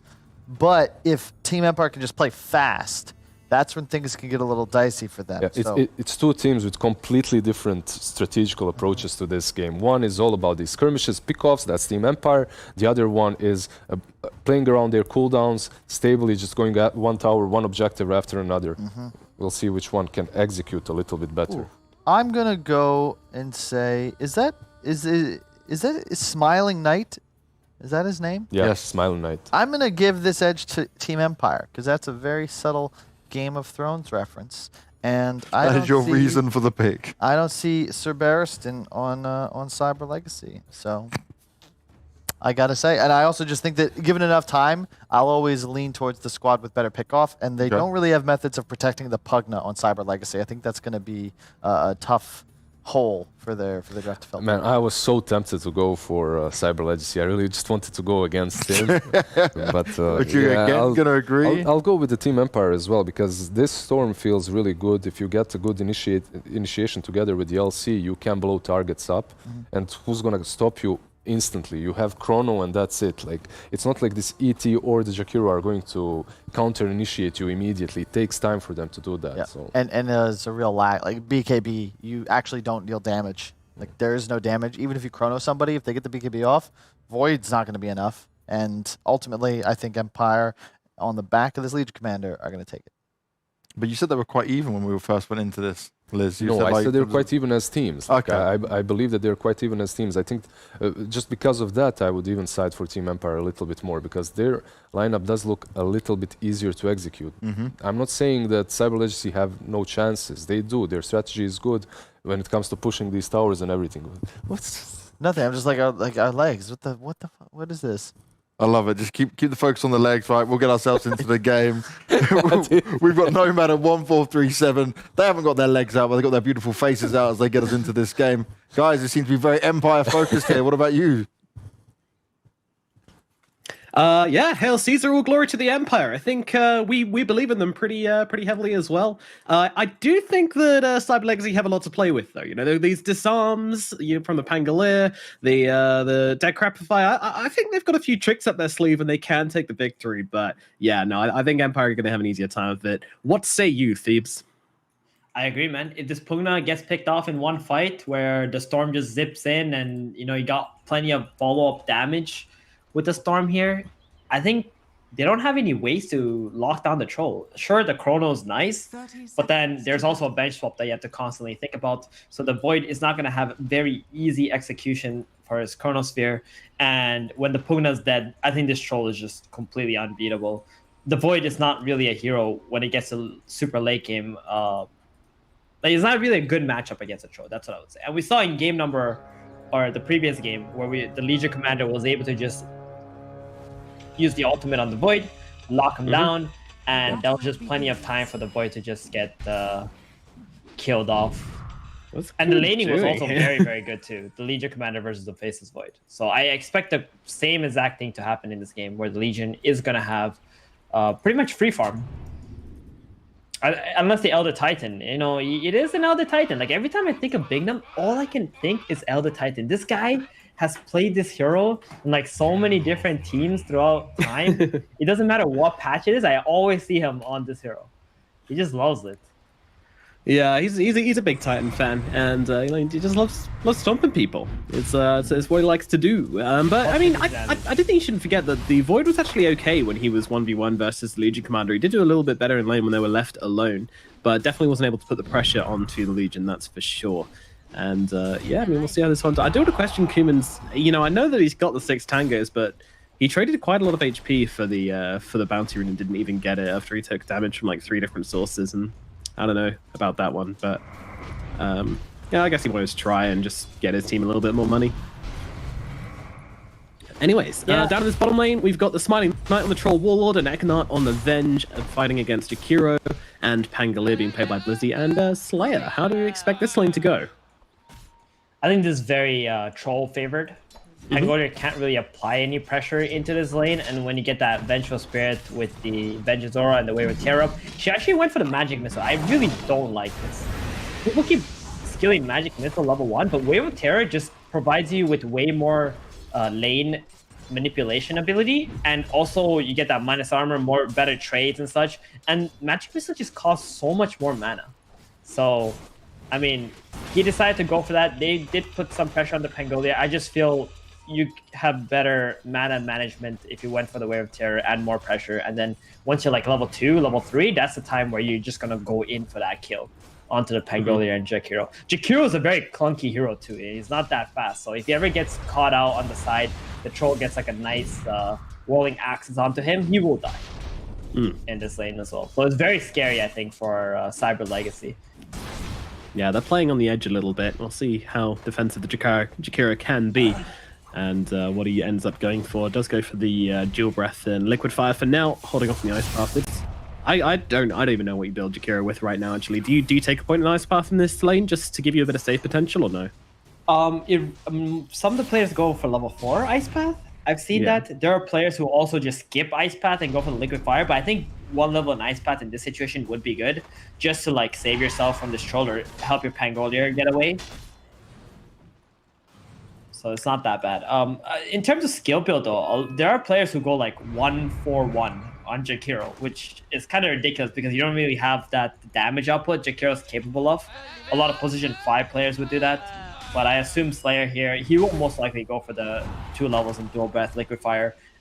My favorite build is always that max liquid fire, man. You get to get that harass It feels going. so good. Just running under a tower, just throwing the liquid fire on it so it's not attacking anyone. It's so much space too, because you're pressuring a tower and your opponent has to react to it. And also when they glyph, the tower's not hitting that fast, even though you're not doing damage to a tower. So your creeps stay alive. It's just so obnoxious to play against in the early game. But you got to get away with the laning though. That's very important when you do that. It is indeed, but meanwhile up in the top lane, the Legion Commander will end up going down to Kuman as he just runs him down. I mean, Legion unfortunately getting bashed a couple of times in a row, and that puts an end to her life. Yeah, not bad in this lane. The pulls are happening, and there's a lot more chaos in this game compared to the previous one. Like, Void Rubik support in comparison to Void ET, like this is such an insane combo, right? For the laning at least, and there's a lot more pressure that's going to be applied to this Legion Commander. Let's have a look towards this mid lane a little bit, since we haven't really played much attention to it. But Magical on the Pugna, you know, usually quite a lane dominating hero, but Lilas is doing very well for himself. He's 23 and 4 to compared to the Pugna's 21 and 3, and not too much pressure put on his tower either. Normally, Pugna's lane winning abilities comes from the Decrepify, but the Storm Spirit has a very cheap skill in the Static Remnant, and every time he gets Decrep, you can just walk up to the creep, drop a Remnant, and he will secure the last hit with it, right? So it's a much easier matchup, that's for sure, and that's one of the reasons why they picked the Storm. And also, when he's level 6, this Pugna will be afraid to die in this lane as well. Yeah. But right now, he's actually dominating. He got level 6 first. This is really big. The Storm needs his XP so he can get his level 6 so that the Decrepify life drain won't be too problematic. Glyphing. Cool. Going pretty far forward here, my friend. 3 heroes teeping in. 1 to the tier 1, 1 to the tier 2. They will wrap around the Magical here, and this Pugna is sent to the grave convincingly. Troll bottom though. Keep someone getting gone on because they see the Venge in the mid lane. Yeah, Troll, buddy, under the tier 1 tower, still being hit, but is okay. The DPS runs out from the Jakiro, and that's going to put an end to things, so unable to recreate the same success. Yeah, weird lane up at top as Kuman was able to kill off the Legion Commander, as we remember, but the Legion Commander is still doing very well on CS. She's still happy just kind of sit in this creep wave, put the pressure on the Void, but meanwhile down at bottom they get the kill onto Slayer. He tries to sneak the kill onto Smiling Knight, but ends up paying the price. Oh, Blizzy tries to go in for the swashbuckle, does land it correctly, and cancels one sub. They got another one available, it looks like, so he's all good. Yeah, it's not bad. I mean, that's the first death coming off from the bottom lane, so I think Cyber Legacy have been playing a lot better than I thought on this bottom lane, which is good for them. Normally they would be a lot more vulnerable, but I guess the bench having to rotate mid to help out the Storm there lost them some of their timings to be able to kill this offlaners. The Pango, once he's level 6 though, I don't feel like the Troll can actually stay down here in his lane. He should go into the jungle and start farming up there. It's one of the strengths of Pangolia. Throughout the laning stage, he's not that strong, but once he hits level 6, it's like you don't even want to be in that lane as a carry. It's like guaranteed death, especially from one rotation from the enemy mid laner. That's all it takes sometimes. That is what it takes. Another smoke ball actually by Blizzy. But yeah, top's going down. Can they bring him down? Well, with the Chronosphere, I imagine they can beautifully placed as well to allow Bigman to get in his damage as well. The overwhelming does come in, but it's not enough to keep Mastery alive. Gonna get killed off again up in this top lane. 2 kills now up here. He got the Natural Order on level 2, so get that little bit of extra armor reduction onto the Legion Commander. Always nice. It's like having a Blightstone on your ET with that. Yeah, very nice, very nice. So helping the Void just do even more damage. Your name offends me. So out of all lanes, I think. Go ahead. I was gonna say, Magical at this point is actually very, very scared. He tried to take his advantage where he got level 6 a little bit faster than Lightless did, but because of the good rotation from the supports on Empire, he got punished, and now he's extremely scared. He can't actually pressure the Storm in any way, right? If he decryptifies life drains, Storm's just gonna zip, and he's just gonna farm the wave, then go into the jungle. So Pugna right now has to decide something. Like, where is he gonna go to apply some pressure? Chrono's on cooldown. Pangolier got a 6, but as we can see, the troll, as soon as the Pangolier 6, he left the jungle, left for the jungle. So what's his next move on Magical?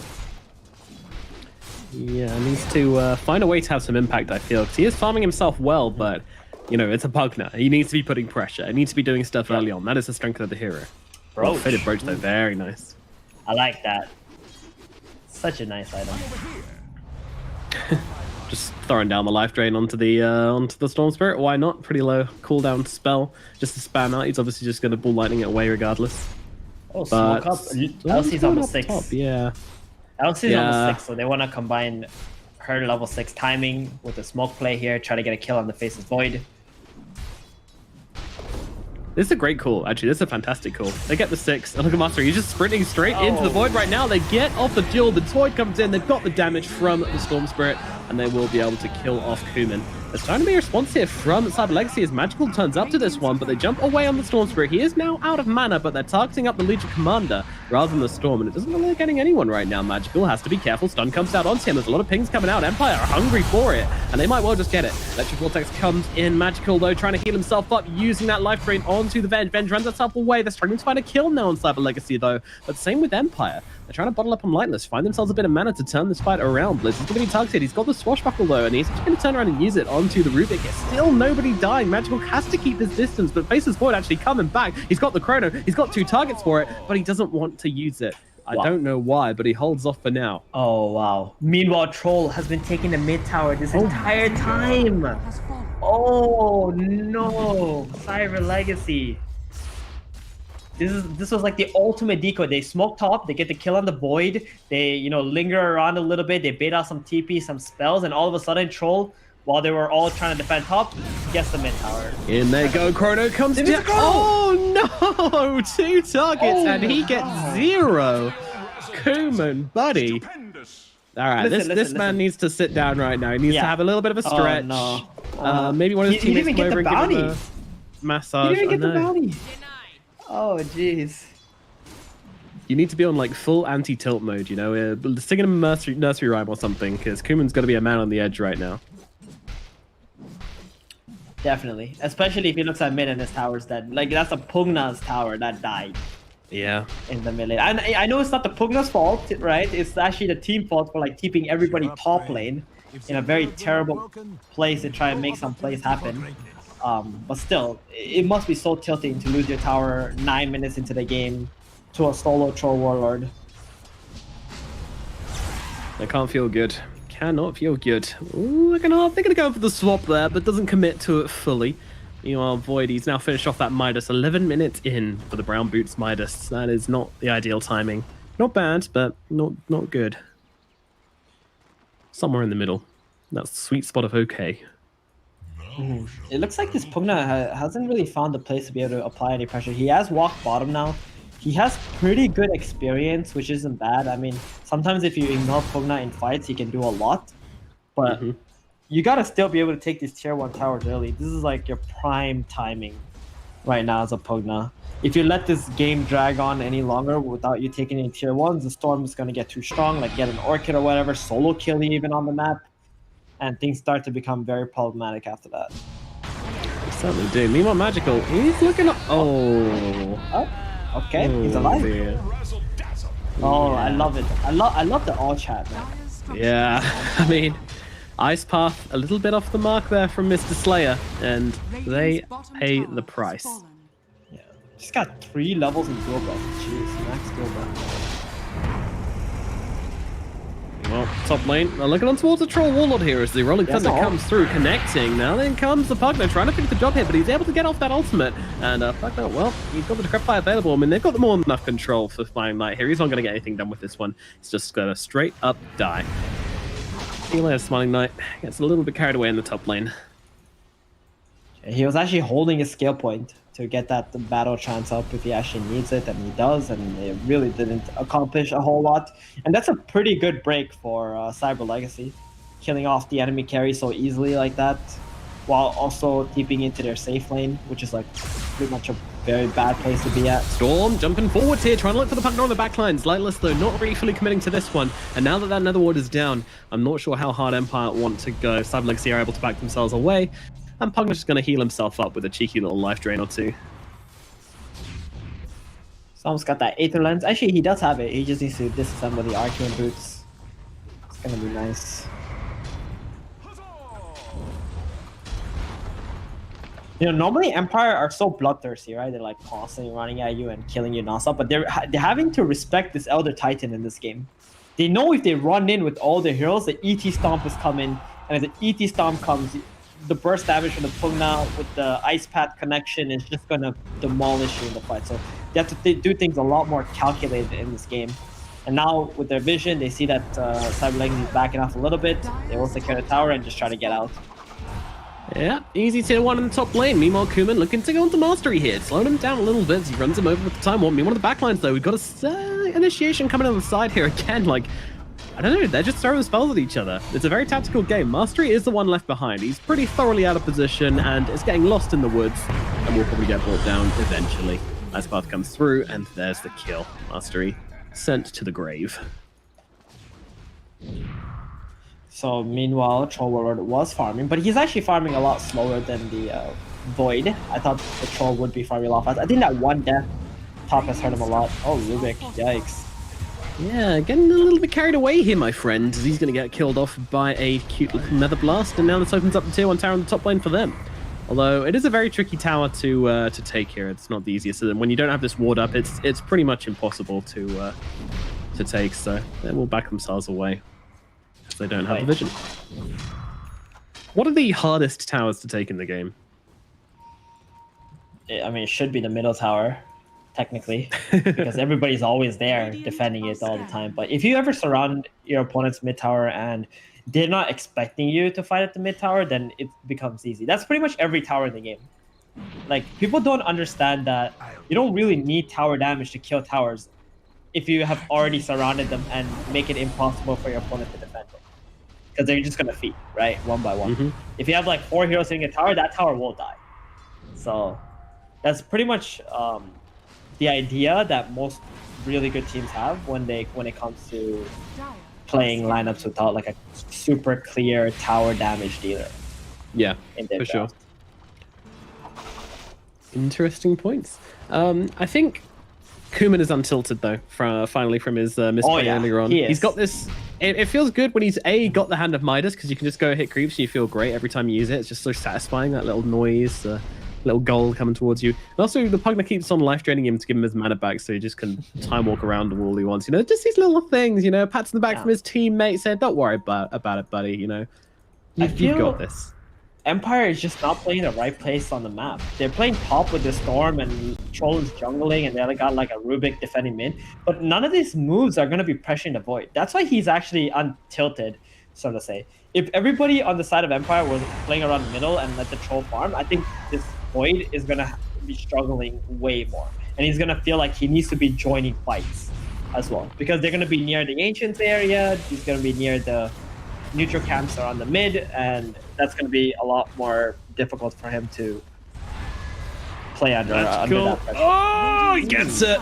He gets it. The heroic Nether Blast. But now the awkward reveal comes out from Lightless here in the swap back as well, just to make sure there's no saves coming in for the poor old Pugna, and they will get the dual victory as well. Was it worth it? No, I think you let it get denied. Let it get denied, dude. I mean, you got the mid tower, it's already a big deal, but you should just let it get denied. You just gave away some damage, and you're a pretty big hero too. Yep. That's the thing about Empire. I really don't feel like after taking this mid tier 1, they utilized that map control that they had in the game by taking the tier 1 middle.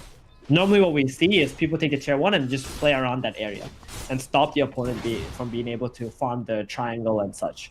But instead, they just spent the entire game like top lane fighting 4 versus 4 against Cyber Legacy. just brawling, just absolutely brawling. Exactly. And the Void is free farming, right, during all that time. Yeah, he's living the dream right now. Currently 8,500 net worth, going to hit the 10k probably before 20 minutes, which is always a great timing for your carry player. if you can manage that. Troll's going They're for a grouping up. BKB first item too. I smell a smoke. And of course, if you do smell smoke, you should always call your emergency services. But right now, they're trying to get themselves a kill in the middle lane. It seems like they're pretty prepared for this, though, Team Empire. And they're back around. They just send their Vengeful Spirit forwards. They don't care if the Venge dies. No one cares if a Venge goes down. And she is actually going to pop the smoke onto Kuman. They immediately ping it out, and they jump up the high ground, and oh, it's just a Venge. All right, well... yeah, I guess we'll kill the Venge. But now the Chrono comes down. They found someone bigger on the backlines. The Troll Warlord has been seen. Iqbal finally drops here as they go onto the Troll. Troll does just about get off that ultimate. Last3 trying to come in, but he's blocked by Blizzy. A beautiful Rolling Thunder just doing so much in this fight. Is it enough to keep the Void alive, though? It's getting fueled up. He's getting brought down the safe, but no, it's not enough for Magical. And now they jump forward for more Lightless, getting on top of the Pugner. He's got the damage to throw down here in Cyber Legacy. He needs to get themselves away. I don't think there's much of a fight to be had, but they are getting a lot of their HP gone. Slayer coming in with the Ice Path doing damage to the Legion Commander. Magical still living through this, and it's actually Empire who are backing themselves away, and they will kill off Mastery in the creep camp there as they're able to finish the job. And I don't think there's anything more to give from Empire. They vastly underestimated the amount of damage which Cyber Legacy can pump out in the middle of these fights, even without their Void. I mean, you've got a Pugna, you've got a Jakiro, you've got a Pangolier. They're just blasting it in every which direction, and Empire did actually end up having to back themselves away, but they're still going to be happy enough. They killed the Void, they kept their Troll alive. These are the important factors. Oh yeah, the Pugna has all their damage, right? That's the hero they really need to kill. And very clutch steal from James on that Rolling Thunder, which actually allowed them to be able to kill that Faceless Void and go into the fight and create some chaos. But I think after this clash, they've realized that this Pugna, he has to die. Nobody on the side of Cyber Legacy is going to be easy to kill as long as this Pugna is alive. Decrepify is too annoying. He also had an Arcane Rune in that fight. Then there's a heal. Damage output. Oh, there we go. Perfect jump. Okay, That's what they want. They got him. And they're looking towards the Faceless Void as well. This lovely green fire roasting him up as Legion Commander comes in, and Kuman is going to get brought down by everyone. It was a team effort, and the team gets credited for it as well. Dead to the wildfire. Stupendous. There's nothing you can do, man, if the Pugna's dead. Kuman, he thought that maybe he can do something by just standing there. He didn't even have a chrono. He had to be farming up towards his next item. And all of a sudden, back-to-back deaths on the Faceless Void. And this has allowed the Troll Warlord to get ahead of the Void in network. Now, you were saying he's going to hit 10k, right? 10k by 20 minutes. That's what we call it, man, I was curse, wrong. I believe. 2 deaths and the dream is dead. Cast a curse. Indeed. Yeah, that one's on me. Sorry, Mr. Kuman. But Smiling Knight definitely smiling pretty broadly right now as he's taken over that top spot on net worth. Has his BKB all finished up and going for the Basher next. Meanwhile, in the middle lane, they're looking towards the Pangolier now. He's got that from Talbot. Is that going to help him out here? Not even remotely. Another death, another duel win. The pressure is starting to come out from Empire, and their snowball is starting to get going. Cyber Legacy, they need to come out with something to stop it. Dude, I'm so happy to see the Storm Spirit Orchid build, being viable again. I feel like for too many years now, everybody just rushes Bloodstone first item, but this Orchid build just allows you to be so aggressive, have so much impact on try to be able to solo kill heroes, and you can see how powerful it is in this game. Orchid up the Pugna, Orchid up the Pango. They don't have the items to remove it, so they kind of just end up dying super quickly, and it just enables your team very well too. Yeah, absolutely. They are controlling this game. But they still have this chrono, and Manta completed on the Faceless Void. That might be a timing which Cyber Legacy can play around here. Meanwhile, the Pugna, he is, he's looking for something. I don't know, he's got, Tranquils on his way out to him. Not a particularly exciting timing, I'm afraid. He's actually looking very, very poor this game. And about to get a whole lot poorer as they jump in forwards. In comes the Storm with a long jump. Lizzie trying to help him out here and going to come forward actually with the Rolling Thunder. He's alive for now and going to heal up by feasting on the flesh of James. Delicious stick of straw in him, and now they look forward towards the Storm Spirit. Storm actually pretty low on mana here. Kuman is chasing. He's got a Chrono Sphere. Won't be able to find the Storm Spirit, but they will settle for the Venge instead. Just take down that pesky Vengeful Spirit. Yeah, the Rubik didn't pop the Dust right away, or else the Storm 100% would have got rid of the Pugna at least. Oh, really? And then if they traded those supports, it would have been fine. But yeah, without getting that Dust right away, Pugna was able to glimmer himself out long enough, and the Storm had to just escape with what remaining mana he had. And here we see the actual first item Pugner's going to go for after these glimmers and naval lenses, then going in for the BKB. This is going to be a scary, scary item this game.